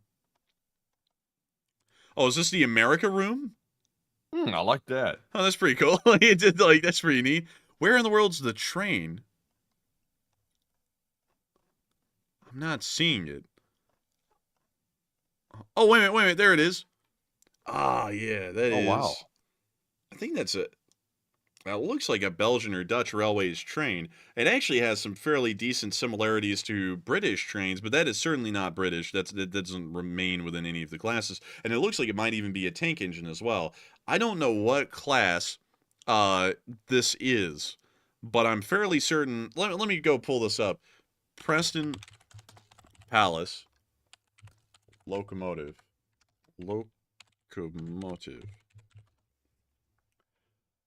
So let's see here. This is a replica of a locomotive. And let me go type it in. Let's see. NS61. Let's see. 6313. So 6313. Let's see. So I got Norfolk Southern 6313 here. That is not it. And let's see. Preston Palace. And let me type that in at the end. Maybe we can get this here. So it's a replica. Let's see. It's a train that travels to Preston Palace. It's a train that actually travels? Huh. That's interesting. So apparently it's a replica of some sort of an older steam locomotive of some type. Apparently it still is operational, or it's in running order, at least from what I can see online, but it is some sort of a Dutch Railways or Belgian Railways designed steam locomotive. Unfortunately, I don't know the exact class, because I don't know a lot about mainland European railroads. I just know a lot about the British ones and the American ones, and that's practically it. And a little bit about Mexican railroads as well. But still, I hope that does address that well. Thank you so much once again for support, Snowy, and helping this channel to keep on running. And thank you for letting us see such an interesting locomotive at such an interesting place, this Preston Palace it is. But nevertheless, we are on to the final question of the night. And so, who was the lucky last person to throw in the lucky last question of the night? And that viewer is Judy from the live chat, who said that, do they know yet how the crash happened in D.C. and why it happened? Well, we generally know that the helicopter and the aircraft collided midair while the aircraft was on final approach to the runway at Ronald Reagan International Airport, which was runway 33. It appears that the helicopter had been told to visually identify the CRJ and also visual distance from it. The helicopter acknowledged that, then did not visual distance from the aircraft, and then collided with it. Or really more so, the aircraft collided with the helicopter because the aircraft came down on top of it.